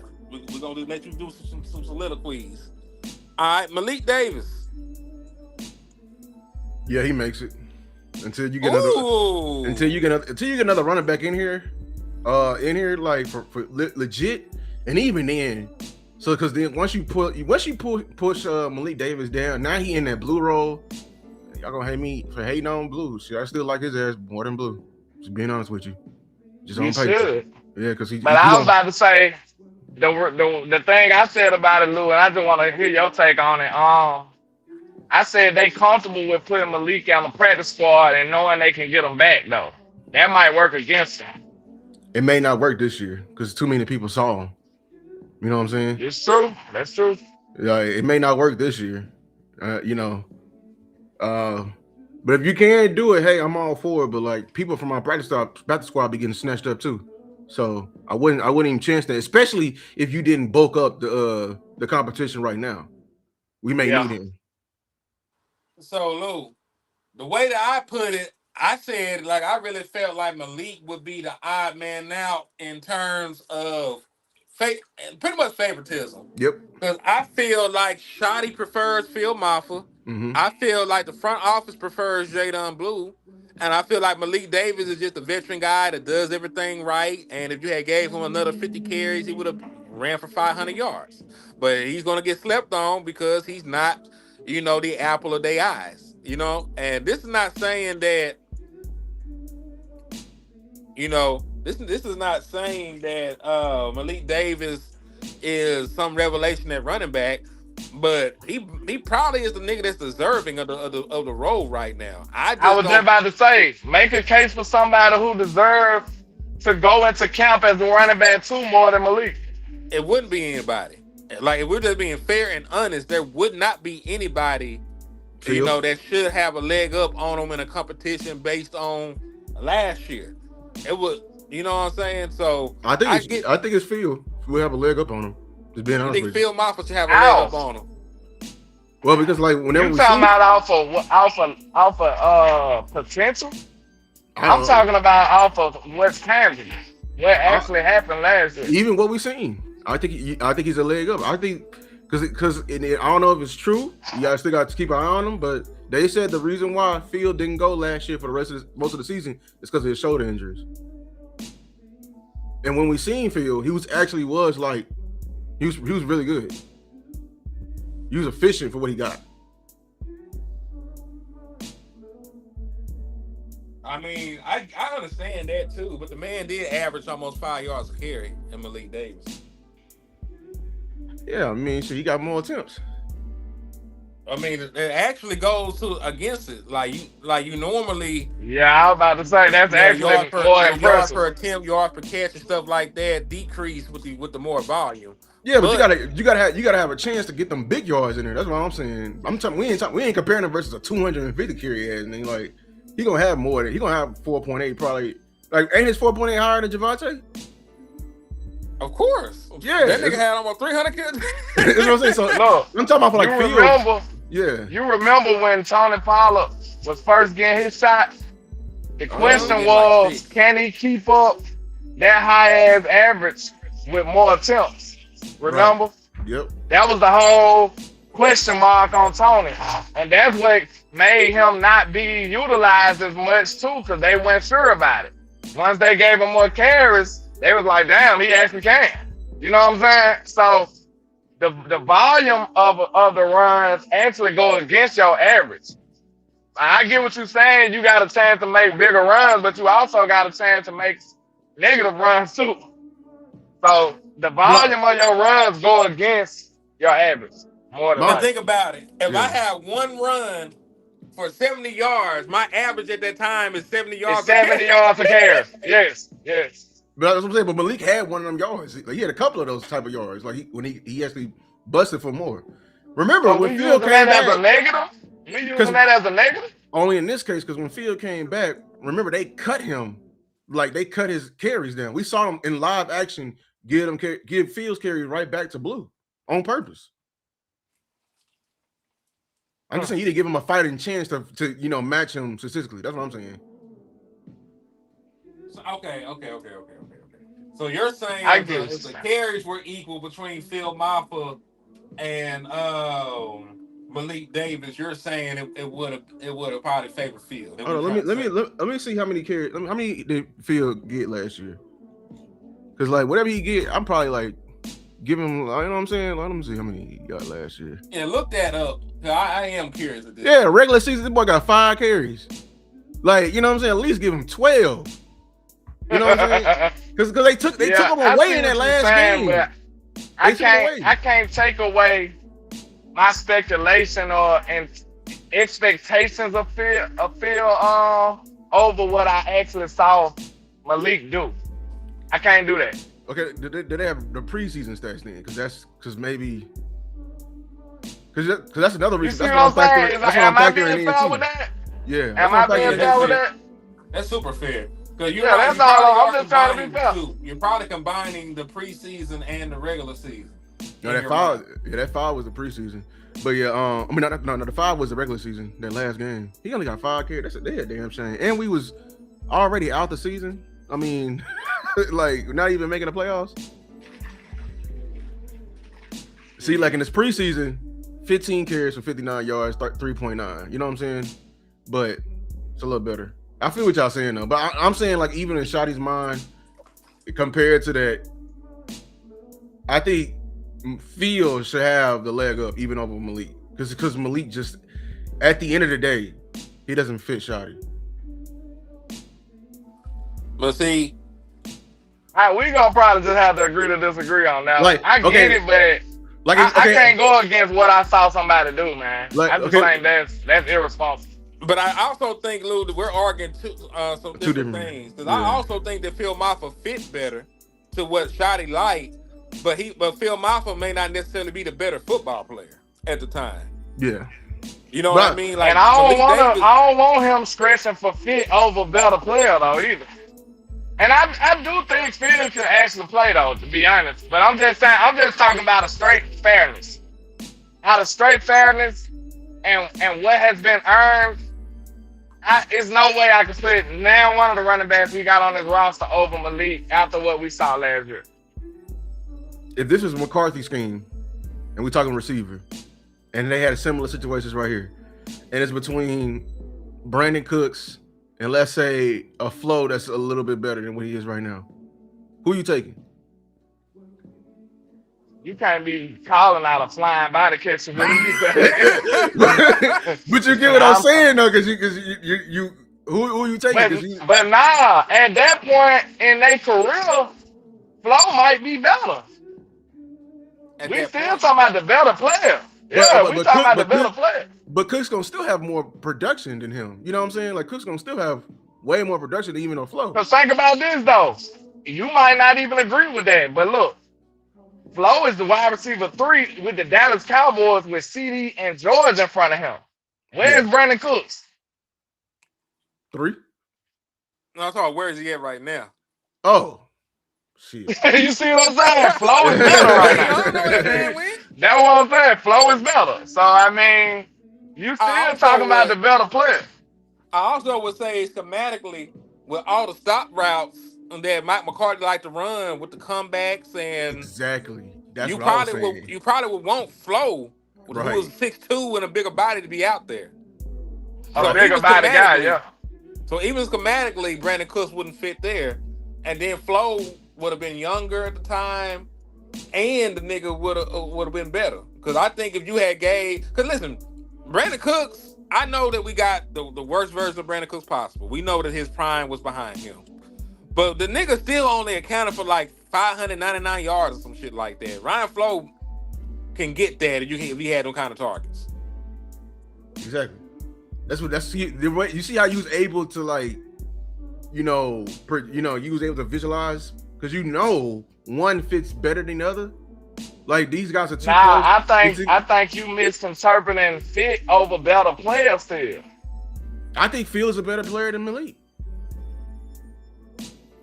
It's possible, but I don't have no evidence though. That's why I say you still living off of expectations. You have no proof to say that. Because I understand. Phil ain't doing shit in the NFL, bro. Phil has done nothing in the NFL. We've seen Malik do this over a couple of years span. When Malik first got his opportunity, he was productive. No cap. That's why I always been bullish on him. Then he come back and ball out again.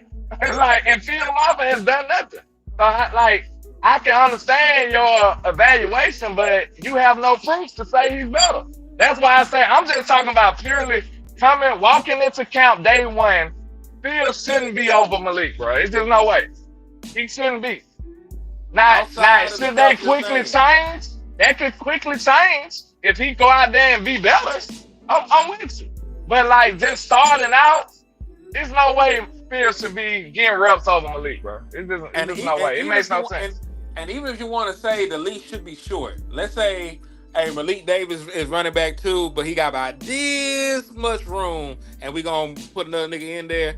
Even if it's a situation like that, off the strength of competition, I asked for competition every day, and you were my second best running back last year. So even if I come in with the notion like I think that Phil Maffel's gonna overtake the nigga, by the time we get ready to play real football, you should at least get that nigga that courtesy. Yeah, I think he's in. Yeah, this what you protecting, Lou. And I know how you really, because you make a lot of content with boss, and y'all feel like y'all want the best man to win. Oh, like shit! If you think about it, bro, you still want that spirit to work. Cause guess what? If you don't start the season off with Malik being the number one, if you can't start the season off with Malik being the running back 2. All right, let me finish this so you can know what y'all talking about. If you can't start the season off with Malik being number 2, right? Now you making it to a situation where how could he ever show that he can be good? Like, he doing everything he's supposed to do. Go ahead, what happened? Melo went to Minnesota. Yeah, he got traded to Minnesota. Oh shit, Melo Ball? Melo Ball? Nigga, Melo Ball, that's what I was saying. Like, oh shit. Damn. Him and Ant? Oh. That's gonna be a problem in the West. Yeah, damn. But they gave up Nas Reed though. But shit. I do that. I do it. I wanted them both on there. But yeah. No, that's glad we just built the goddamn defensive monsters. That's what we doing. I trust my defense over everything. Shit, we good. Ooh, so that, we got guards big enough to guard them niggas too. They gonna put ain't Melo like 6'9" though? Yeah, he like 6'8". They gonna put Ant at the 3. They're gonna put Jaden McDaniels at the 3. Yep. And I don't really know. I ain't gonna lie. Them personalities don't even seem like they match, to be honest. Melo always been looked at as an unserious player. Ant is looked at like a Michael Jordan type competitor. I don't know. Maybe Ant can get his mind right. We'll see. How that work out. Can you be serious in Charlotte? That's no, but on my life, Charlotte was one of the teams last year in the East that I was kind of worried about.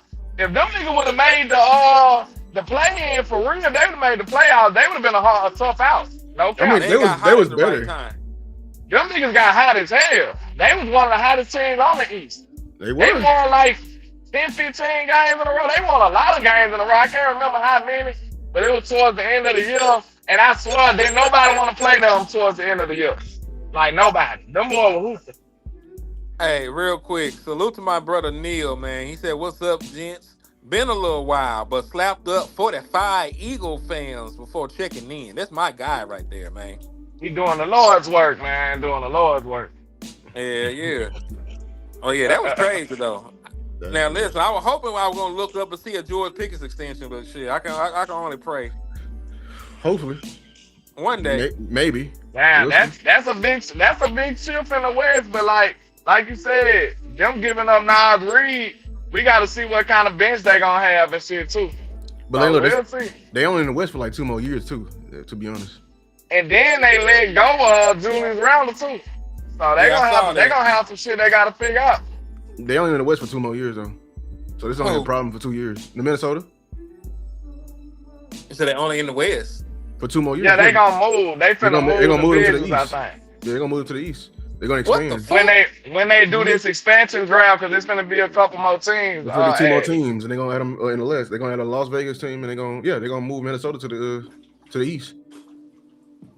I'm getting where they belong, to be honest. They're all on the East Coast, but I'm getting old to the point where change just bothers me, and it probably might be a change for the better.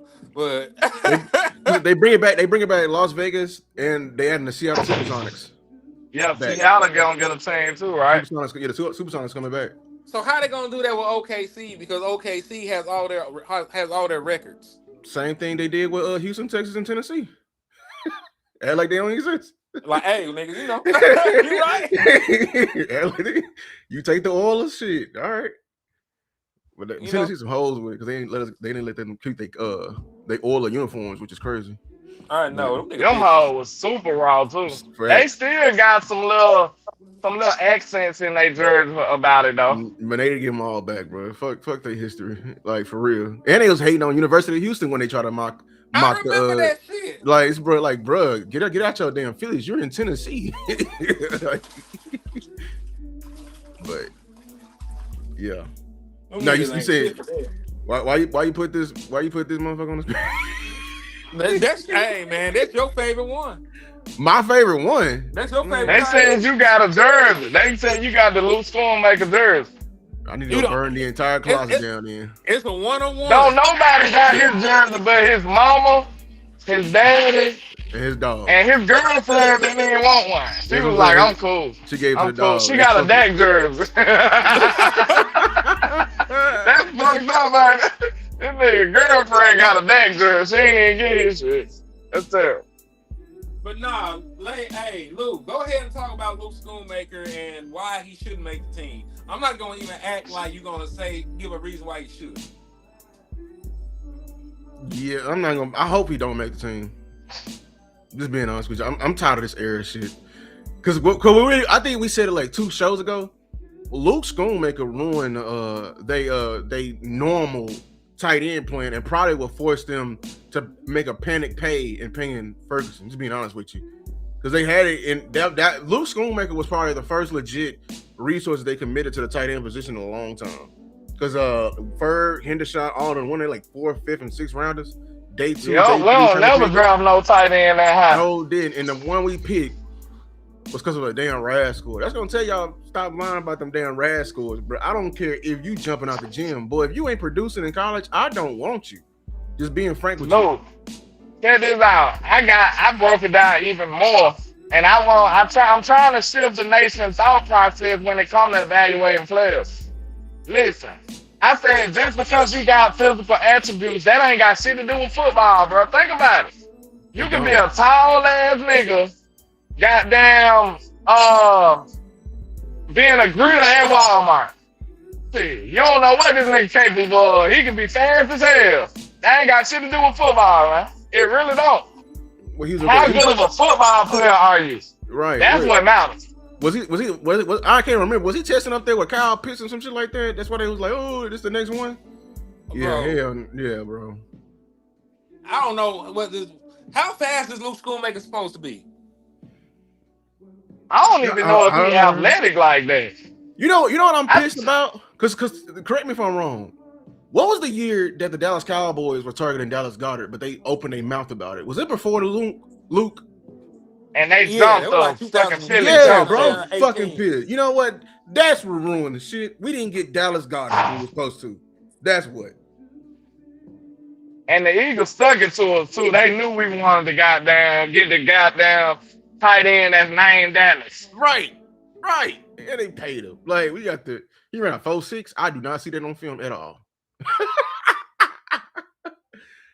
That boy ran a 4.6. Do not see that on film. Yeah, I hope he don't make it. I pray he don't. Because at this point, like, every time, and I don't want to be too harsh on him, but look, it's my Cowboys, bro. You ain't produced. Like, you ain't, we go double tight end set. It's like, we got to pray you catch the ball over somebody, like, nah, bro. At this point, you a glorified blocker. Get him out of here. Span forward. Hopefully, my guy from Baylor this year, somebody had that look in the eye, man. Please get that look in the eye and put him out of his misery. Misery is crazy. He talking about a nigga like he old yellow. I mean, gotta put him down. This legend needs to die. Like, this legend has to go. I'm tired of it. Like, look at them stats right there. 4 receptions for 132 yards. Did you walk? 0 touchdown. This nigga ain't never scored a touchdown before. Well, not that was last year. That was last year. Oh, okay. LandLord for the spaz out. I mean, but shoot, that's what George Pickens and CeeDee Lamb though. Everybody, that's what for George Pickens and CeeDee Lamb. That, like, come on, man. Like, that could have been Flo. That could have been 14 more receptions for Flo. Yeah, the tight end room getting too many receptions, bro. Which y'all ain't doing nothing with them. We giving y'all too much We're giving y'all too much of allowance. And think about it. Look, that right now, that's alarming though, Lou. And I want you to keep on with your soliloquy, but I just want to say this. I think that's even more evidence of them trying to make sure they force feed us first, bro. Cause look, you got two wide receivers like we got, and some kind of way Ferguson is being spammed. That shit don't even make no sense. It don't.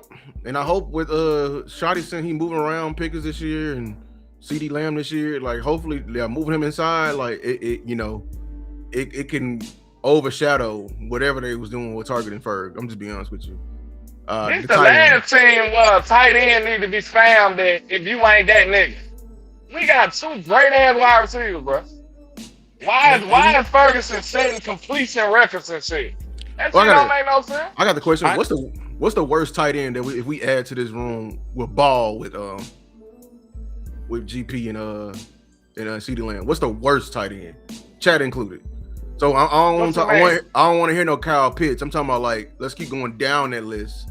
Like what's the worst tight end that could probably do better than what we got right now and actually ball out? Hunter Henry. I need to see the list. Well, I don't know. Like you talking about available guys? No, not even available. I'm just saying in theoretical. Any team. Yeah, like any starting tight end. You know, my guy from Detroit. You can say any. Nah. To be frank with y'all, it ain't any starting tight end. It's any starting tight end plus half the bench tight ends. probably 75% of the bench tight ends better than 10. We ain't got nothing from this dude, man. Zero. Hey. So this is also why the area that is the concern with me with Ferg. It's not the progression reads. I trust that Prescott to throw the ball to the right person. It's the fucking inside screens and design the shovels. Flip. The shovel screen, the tunnel screens, the leakage out. I know what you're talking about. Like that's what people don't understand. That's the forcing of it because that's the shit you give Kelsey. Exactly. That's the shit that's exactly what Lou said. That's why we say words like force feeding. Because the reason we feel like it's forced is because you can fill in that blank with any player. That ain't really like you doing shit. You know what I'm saying? If they would have did that with any other player, they could have did that shit with Cyrus and Jalen Tolbert, and he would have had probably more production than what Ferg had. Just being real. Mm-hmm. Also, again, to your point, when I say that I'm not mad about the red zone uses of Jay Ferguson, that's more so just because that's how you're supposed to use the tight end in the red zone. It's not anything special that Jake Ferguson is doing. But Jake Ferguson a lot of times is wide the fuck open in the end zone because of the plays they run. And again, if that was Brevin Span Ford, would you see a drop off or not? I don't think you would. Yeah. Because you're just blocking and then releasing into the flat or blocking and then running across the field. Yeah, like that. I wish we could have a stat of how they need advanced stats for tight ends in contested catches because that's my main problem with Ferg. He ain't contested catching no more. It was too many times he was dropping the ball, bracing the hit from the safety.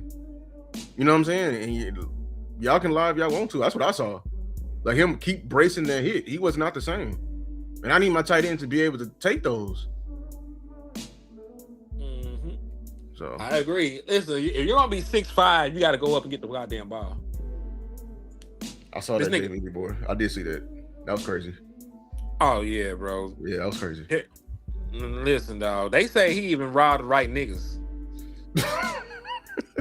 Like they went to rob the niggas that robbed him, and they said he even robbed the right niggas. All right, man. See, this is why niggas gotta understand the difference between real life and movies. There's way too much shit and variables in there for you to be living like a kingpin, nigga. And you a college athlete, nigga. You was not outside in the trenches, having to move like that, man. No, he in the league. You already fucked up. He in the league. Yeah. I'm just talking about his entire life. Like at Alabama. Like you went from top prospect to Alabama in the NIL era, you know, to being a first round pick in the NFL. Sure did, and we traded down. Glad we didn't pick him. That's Detroit problem right there. But yeah, you right. And bro, like you get robbed, dog. You got insurance, like shit. Like, listen, the only time insurance don't work if a nigga ran out with your dope. If you had some dope and some illegal guns or some shit, you can't call the police to say, "Hey, man, Right. you know, this heroin I had, nigga, I need that back." But if it was jury, yeah, insurance, like, bro, it ain't. Yeah, come on, man. like, yeah, like I was saying, like, you are an NFL player. If you and listen, and if you didn't have insurance on your stuff, that's still your fucking fault. Yeah, that's your fault. Why the hell you did not do that? Take your L, learn from it, get a multi-million-dollar extension. Because listen, you could have made $100 million. You were still on your rookie deal. Right. You could have been $100 million cornerback, made all that shit back, you know, and then some. You know what I'm saying? You ain't have to do that stupid ass shit. Right. Yeah, like you ain't gotta live under. Listen, you in the NFL, you ain't gotta live under the standards of no street nigga. None. You can tell, nigga. I mean, for real. Tell on them. Like you said, tell on them. That's real. For real. Yeah, that's real. Land, am I lying? What happened? We were talking about Terrion Arnold and shit. I like, man, listen. I can tell. I started off by saying I can tell, you know, that you ain't no nigga that was out there like that because you moved way too sloppy. Y'all done went and robbed the wrong niggas for one. And two, you was an NFL player. You was not tied to the streets. You wasn't no street nigga coming up. You could tell on them people and go and try to get your stuff back, man. and set your black ass at home and made $100 million on your next extension and got all. Where is he from? Where he from? No idea. I have no idea. That's a good problem. Because I'm asking because that sounds like a hood mentality that's stuck in his head, bro. And like that shit do be your environment, man. Your environment heavily influences the way that you think. Florida. Yeah, he acting like Kodak now. That's what it is. Tallahassee. All of them. That boy think he is though.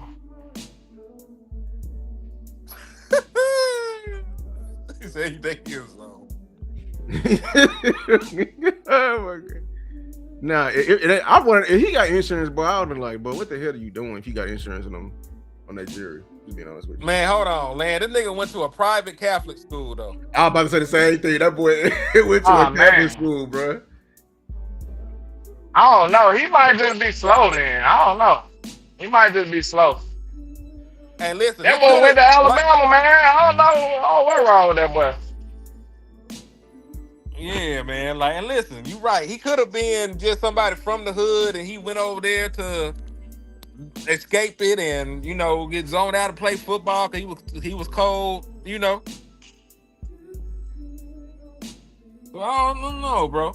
And listen, if I can't go home because I ain't gotta come home, nigga. I'm rich. I'm gonna have $100 million.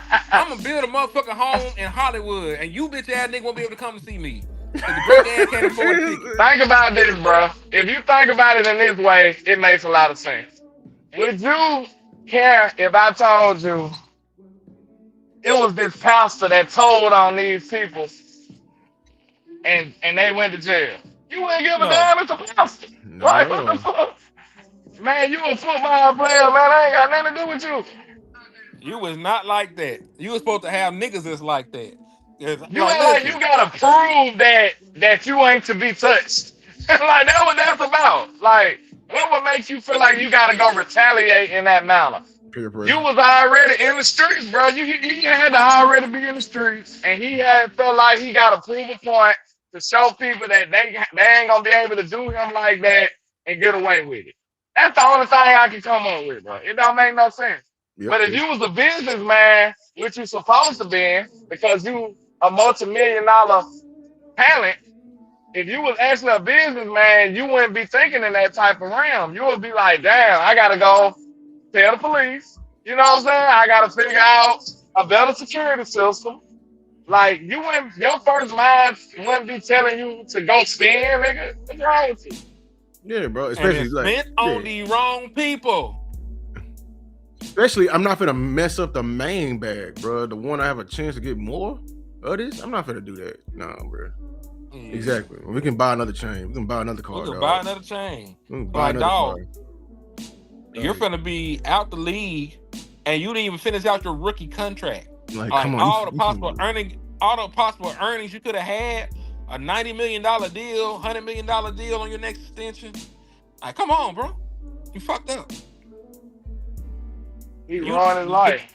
Ruined everything because you listen. Either you had a stupid idea, or your homeboys had a stupid idea that you let slide.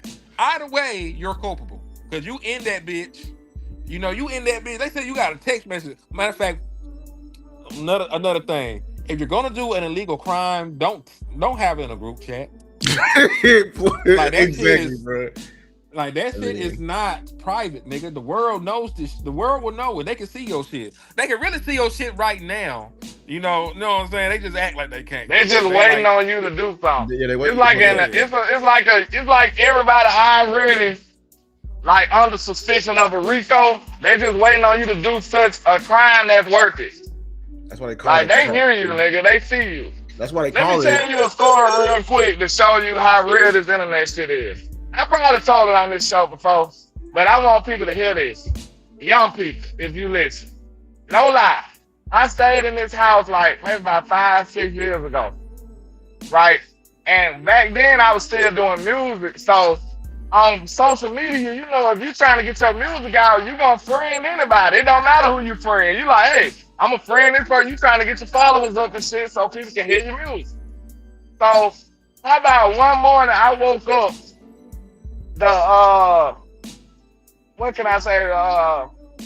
The jump out boys or whoever was beating on my window. I'm like, what the fuck? What's going on? They like, open the door or we finna kick the door down. I'm like, what the fuck, bro? I ain't did nothing. Swear to God, so I get my clothes on and go open the door. They like, you know such and such? I'm like, who the fuck is you talking about? I don't know them. They like, well, you friends with them on Facebook. I'm like, what? They said this because the reason that made them pursue this in that way is because that so happened the dude they was looking for had lived in that same house before, and I just so happened to be friends with him on Facebook. They thought like I'm harboring this nigga. What God? They was finna break my door down looking for this dude. Just because of them two coincidences. So like they looking and they watching and they see your ass. You know what I'm saying? Real talk. Mm-hmm. It's a trap. It's a trap. Yeah. Now, Lou. Oh Lord. I got one more nigga, and then we got one more topic. Slam, huh? Slam. Does he make this team? Yeah. I really don't know. He should. I don't think we ain't got enough. If they really gonna run out wide receiver by committee, hell, everybody should make it. You know what I'm saying? Like even Noah Brown, what was his name? Everybody got to make it because we need everybody. So, like if he don't make the team, who's the one that's gonna put him out of his misery? That's my thing. Who in that room gonna put him out of his misery? I don't think nobody in that room gangster enough on the field. Probably Snowden. Who? Crashed on me. Hold on. Talking about the DN from where he coming back? I think he talking about that DN that we just signed from Las Vegas.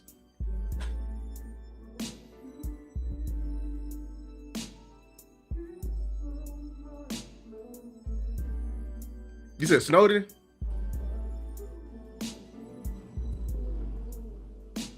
Hold on. Can you hear us?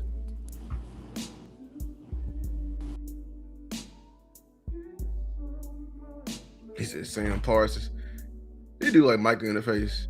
Now that you say that, new house. You know they was calling them twins.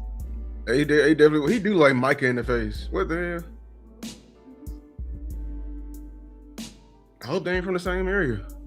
I got questions. Michael, where your daddy was? Like, but they was in Pop Boy was your Rolling Stone. Speaking of mental toughness, that's what they try to say about Anthony Edwards. Like he Jordan illegitimate son or something.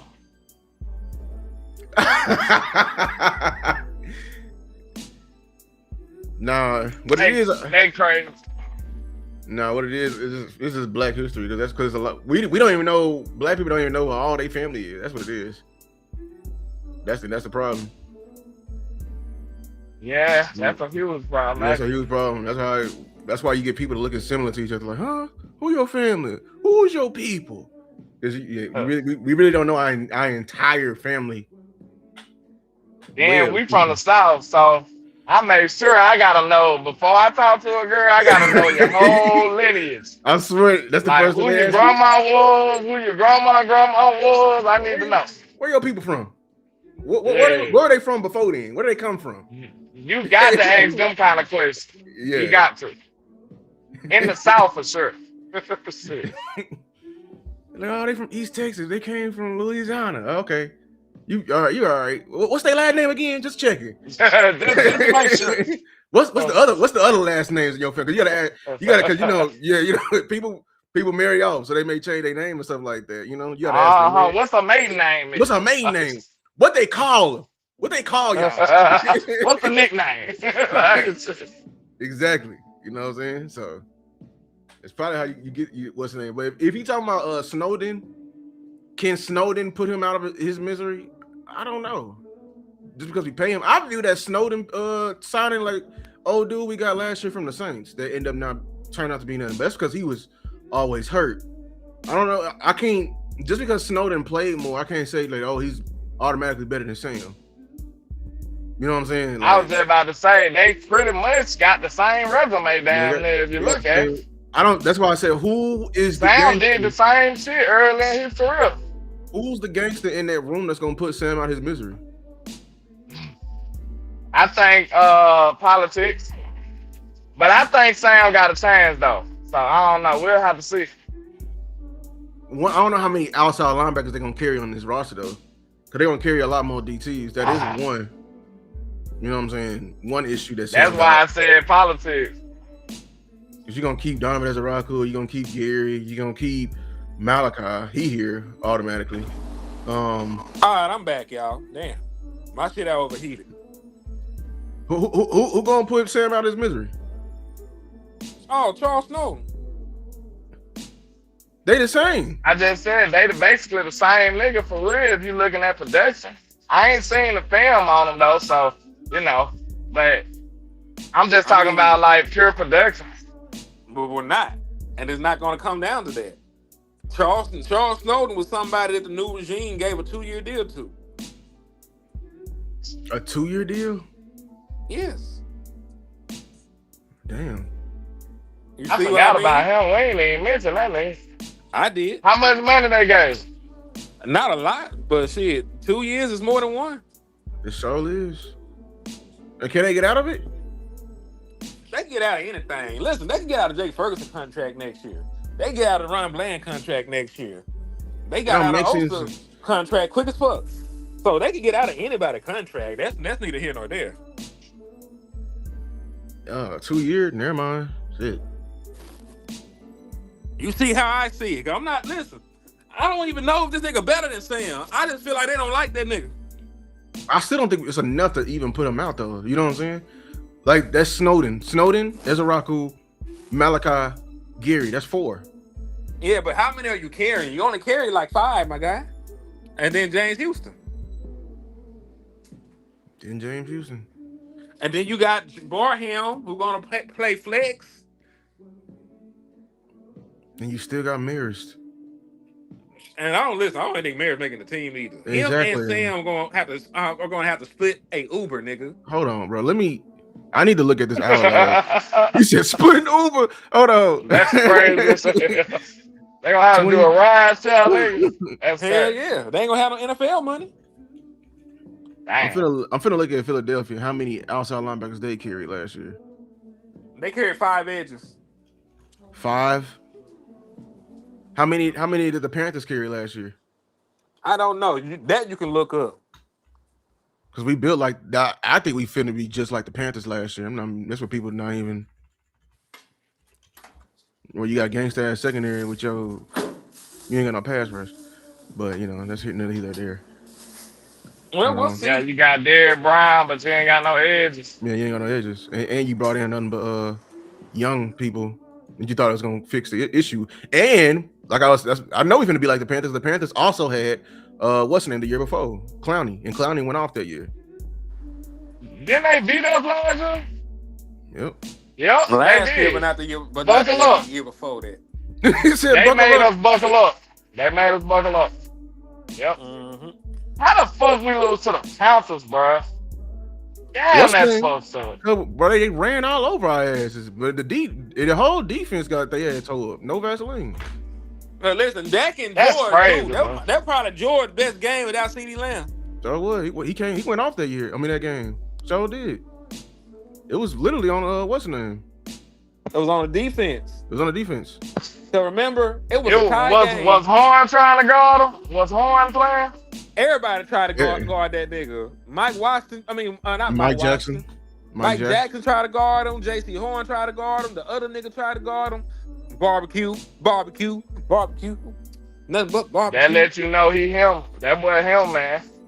I like George against any corner, bro. Real talk. Any corner. And CD the same though. That just lets you know the caliber they is. Cause like with George, I feel like if you tall enough, you probably ain't fast enough. And you probably ain't got the ball skills. Like he gonna have an advantage somewhere. He gonna have an advantage somewhere on everybody. Like literally. Yeah, I think they only carried about. I'm looking at about 4 or 5, maybe 6. Well, this is on their roster right now. What's 2020? Believe it or not, that's how you supposed to look at your tight end. But we just don't got them type of advantages. We don't got the advantages that we supposed to have. Your tight end supposed to be bigger than the people that he ain't quicker than, and vice versa. Mm-hmm. I can't find an official one on the Panthers, so we're gonna just go off the what's name. I think they carried about 5 or 6. So y'all, we may be on to something with Sam. Oh damn. This is why, man. This is like, this confirms that, and we already talked about him. But Maris, if they keep him at edge, bro, they trying to get rid of his ass. They trying to literally, you know what I'm saying? You know how you corporately get rid of him, so you can just mark him out, so you can find something. They trying to make that nigga resign. Yeah, that's what they trying to do. Same thing with Sam, because you gave us a 2 years to Snowden. Yeah, you kind of fixing the damn fight a little bit. I'm just being honest with you. I don't think them niggas make it. Cause think about it. And this is the same thing I was telling Lynn about the Malachi thing. It doesn't matter if Sam is a veteran and he might be slightly better year one. I drafted Malachi, and I'm not asking Malachi to start. I'm asking him to be a situational pass rusher. So if I'm gonna give reps for his development, I'm not putting Sam Williams on the fucking field. I'm giving the developmental reps to Malachi as a nigga that sponsored him, as a nigga that brought him in, that stood on the table for him. They say, hey, y'all niggas wanted what's the exercise ass nigga I almost fought somebody about? The edge rusher. Man, Strife. No, after draft. The sorry ass nigga out the draft from Auburn. Fault. Yeah. Like, I fought y'all. Y'all wanted Kendrick Fault. I fought y'all about it. Y'all niggas wanted TJ Parker. I fought y'all about it. This is my nigga. I'm going to play my nigga. Yeah, if they being fair, they need to play Sam Williams above Malachi, to being honest with you. Well, listen, we ain't talking about fairness. I know, but we're going to see it in this preseason, too, because they better not bubble wrap Malachi. Because what I predict is he's going to do the same thing Donovan Ezeraku did. He's going to get out there, going to get him done by them 5th string tackles, and I'm going to say, Well, we need to cut down his reps and play James Houston more, and people don't attack before. Like I said with Donovan Ezaraku, and I'll end up being right. And when they finally cut his reps down, because we brought in a Jadeveon Clowney, he looked better. Hey, but listen, this is the thing. They're in different roles already. Malachi's already going to be playing a reduced role. He's not going to be a starter. Rashawn Gary's going to start. Donovan Ezaraku in his second year is going to start. They're going to rotate him out. He's going to get a lot of reps. He's the third one off the what's the name. That's pretty high up. I still don't think he's going to have as many reps as we thinking. Yeah, I think you think they're going to make him a designated? I don't even want him as a designated. You know who should be the designated pass rusher? It should be James Houston. Exactly. It should be James Houston. I think they're going to have a similar plan for him. They might have some NASCAR shit. And this is one thing that we don't know. How much is brother Christian Parker going to bring the blitz? We still don't actually know that. We just know that in coverage, it'll be match coverage principles, so they'll have some simulated pressure looks. We know about Stubby and all the other shit that he's gonna call. We know about the standard coverages. We don't know if he has a pressure plan or not. And with BT Jordan on the staff, they might have some dope shit planned. You never know. So that is the one wild card. Like we said, he ain't doing Fangio's system. He doing Christian Parker's system. He said Fangio with a twist. Lou, what's the twist? I'm waiting for it. Like M. Night Shyamalan, what's the twist? I don't think you can, without like the greatest pass rush ever. I don't think you can kind of like. Well, maybe I'm wrong, but I don't really see that as modern football without blitzing that much these days. These quarterbacks too good. That's what the Panthers did. They didn't blitz. Yeah, there's a lot of teams that don't blitz, but they also got like 3 or 4 good niggas that can get out the quarterback. That's my problem with it. Yeah. Well, yeah. That's the compromise. Yeah. It gotta be you gotta be some great ball. pass rusher where you don't have to blitz. Yeah, and that's our question. How good are I we? think what I was more fan was you ain't gonna be able to survive like that without getting real pressure. You know what I'm saying? I think it's gonna have to be like Seattle, the way that we're made. You're gonna have to stay in your disguise shells and hope the extra time your disguise is by allow your pass rushers to get home and make the play, right? So that's gonna have to be how it is. And you're gonna have to hope that Quentin Williams get back to being Quentin Williams. Listen, I know in normal circumstances you can't really expect sacks from your defensive tackle, but Quentin Williams is not a normal defensive tackle, and you do not pay him like a normal defensive tackle. He averages 6 sacks for his career in a season. This nigga gonna have to give me 6 or 7 sacks this year. It just is what it is. That's the world we live in. And listen. Lou, everybody said let's be like Seattle. They don't talk about Byron Murphy having 7 sacks. They don't talk about how gangster their interior was to make up for some of the pressure they weren't getting from their edges. So listen, if niggas talk about be like Seattle, let's be like Seattle. Q, hey nigga, I need 6 or 7 of them bitches. Rashawn Gary, I need about 6 or 7 of them bitches. None of this Rocco, I need 7 of them bitches. I got 21 sacks for you from them 3 niggas. Everybody else got to fall in line and give me something. But everybody that's supposed to be a starter, an impact player up front, all them bitches got to give me 21 Savage. But they got to be Savage to give me 7, nigga. 21. But the thing is, they edge room was gangster. That's what people. They committee was gangster. They edge committee. I know they were good. I'm just talking about they don't look at them like they looked at like the Texans pass rush. Yeah, but I'm saying because they ain't getting the sacks, but they were topping pressure rate. Each of them guys. That room today is worth $150 million. They all got paid. You know what I'm saying? As they should. They all got paid. Like that's it's like having a wide receiver by committee, but everybody getting separation. Shit, you got Calvin Ridley on there. Yeah, they ain't gonna get no yard, but Calvin Ridley gonna get production. But you know what I'm saying though. Like you got just a bunch of separating ass receivers. They had 6 or 7 of them guys. Boye Mafa was top in the league, top 10 in terms of pressure win rate. So was even D-Law at his old age. They just played what's the name? Frank Clark some money. Like he was good. He was pretty good as well. Like so they was winning on the edge. That's my only thing with people saying let's be like Seattle. Like I think they just see what they were paying them at the time, not looking at what their room is worth now. I'm just talking about the overall production because you're right. They had pressure, you know. But you know what's crazy? Dallas Cowboys also had pressure, but could never convert it into sacks. And we also had like late pressure and shit. We didn't have early win pressure. We didn't have niggas that instantly won. They in the quarterback phase. You know, they had niggas hold the ball and then eventually the ball, you know, the pressure got there. Like we weren't on the same level in caliber. I don't want people to look at our pressure numbers and think we were like a tick away. It wasn't like that. Y'all got to go back and see that shit. But point being, I'm more so talking about the distribution of where the pressure and the sacks is coming from.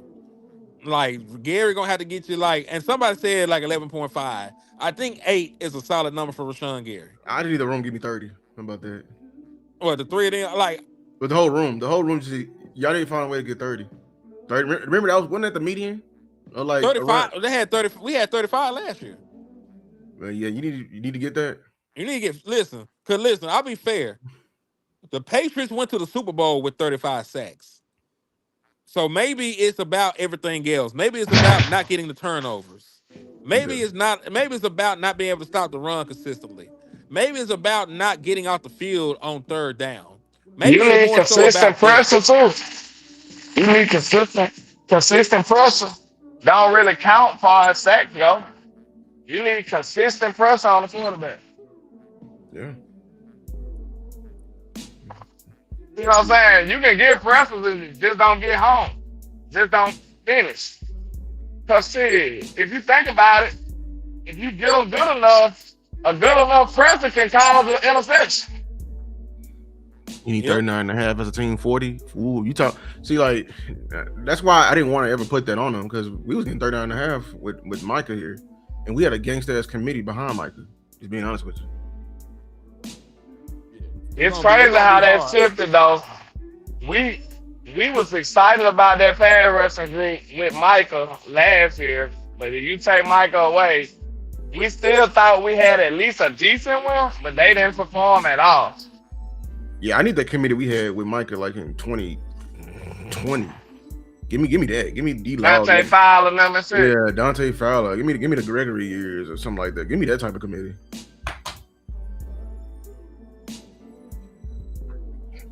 I'll be happy. I'll shut up. That's what I would. But you said which LB or DB has 5 sacks? You know somebody who we sleeping on? Oh. I think Overshawn should be factored into the pass rush. If I was the defensive coordinator, he would be. I think he's too athletic. I think he's too athletic to not have him rushing the passer sometime. At least sometime. I would do that. My only word is they talking about like he actually playing linebacker. Like he actually gonna be the green dot. That's my only word. I mean, you can still send him from there. Can you send him enough to get 5? Maybe not 5. I just need him. I just feel like he should be a part of the pass rush. And I don't believe he can do that. You know why?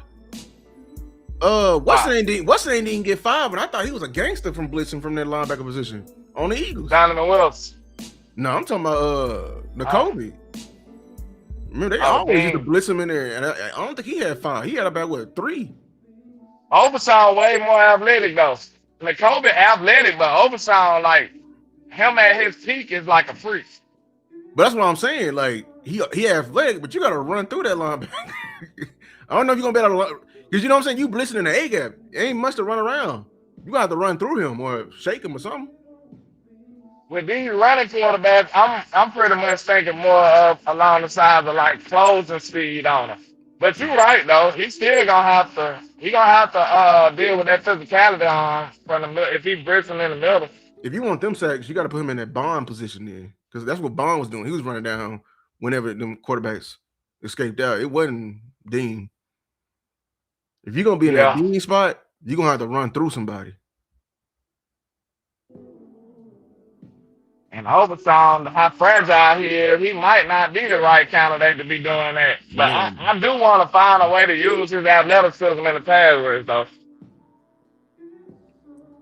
Yeah, he do that. They gonna break every bone in his damn body. You see what I'm saying?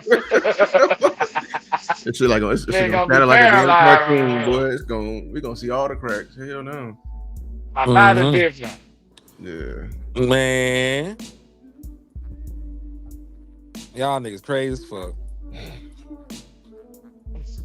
He said if you blitz Overshawn from the middle, he gonna break every bone in his body. If he got him doing that Dean role, boy, hell yeah. That's career suicide. Dean was a bully with it though. Yeah, he was more physical for stuff. And he was what's the name, injury prone. Yeah. You know what I'm saying? Like, nah, man. Shit. You need to have if you want to blitz him and you want to see Overshawn get sacks, you need to be in that Bond role. That Bond role. They had him. Do you want to see Caleb Down blitzing? Should he be added to the pass rush? He can get sacks, about 5 is a lot. If we blitz him that much, I don't know. I don't trust our secondary to be blitzing him 5 times. You feel me?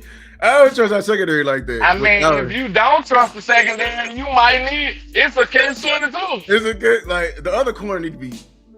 We need to have Revel need to be on something in order for me to do that. Think about it. If you don't trust them niggas, at the least you can do is shorten the amount of time the quarterback got.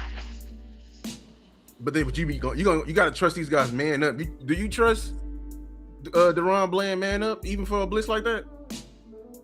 If he only got a man up for 5 seconds, yeah.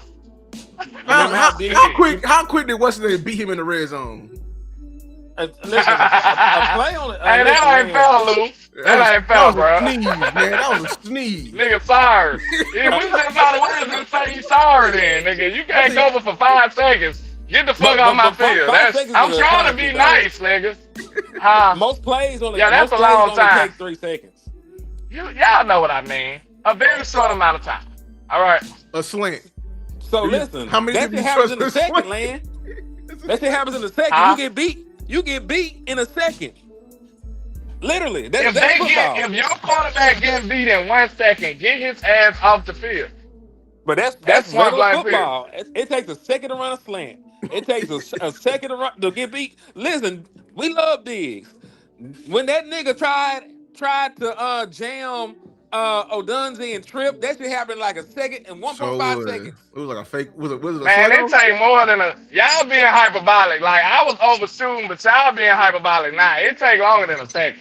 I don't know what you gotta think. Yes, it do. It take longer than a second to do a 3-step drop. That's the shortest drop in football. You talking about from under the center? Okay, I'm talking about his shotgun. And shotgun. Well, for shotgun, it could be a second in the shotgun. And you talking about the route. And you always got to think about the route. You're right. Well, what you got to think about the route and the play. Like for that nigga to get behind you, then it don't have to take that nigga 2 seconds. You can get me off the line. That's a second. But can we at least be found that if your corner can't go out for a second, he shouldn't be on the field? That ain't fair? No, yeah, that's very fair. That's situationally. How long do this nigga? Okay, listen. If it ain't fair, how long are you requiring this nigga to be able to cover? Like, do we gotta? You know what I'm saying, my statement still reigns true. If your ass can't cover for a second, bro, get the fuck out the field, man. Sorry. This is gonna be the truth. They're gonna fucking everybody's heads up because they don't think about it like this. If you cover the nigga for 4 seconds, you had great coverage.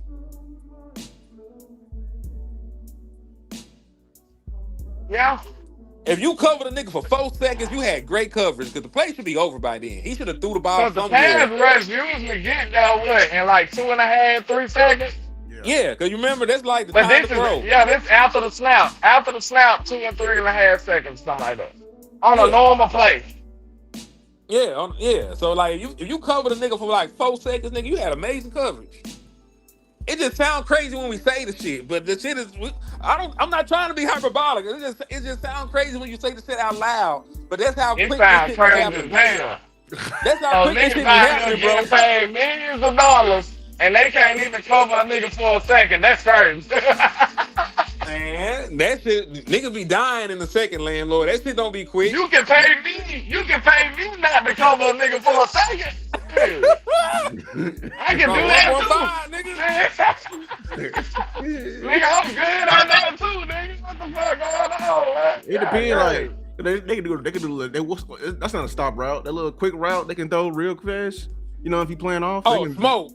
Yeah, that smoke right. The smoke route. They can all you gotta do is turn around, throw the ball. Turn around, throw the ball. That's under a second. Under a second, like right there. And what's so crazy? They say cornerbacks got the hardest position, like one of the hardest positions in football.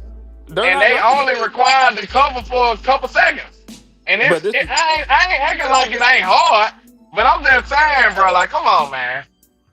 You gotta be able to survive at least 1 second, bro. What the fuck? Like, I don't know. Hey, this is what I'm gonna do for your ass. I'm gonna lock you in a small room with a bear for 3 seconds, nigga, and he gonna be hungry. Now me as landlord, I'm gonna be fine. I'm gonna come out that bitch with a bear skin coat. but a normal nigga, he's screwed. So I get what you're saying, though. I get what you're saying. All I'm saying is horrible shit happens in a very short timeline, nigga. Imagine if you just chilling, you a rabbit or some shit. You finna bite the flower, then all of a sudden you 30 feet in the air because the hawk done grabbed your ass. That shit happening in 0.2 seconds. I'm just saying, how long was that Marvin Harrison play? Like a second.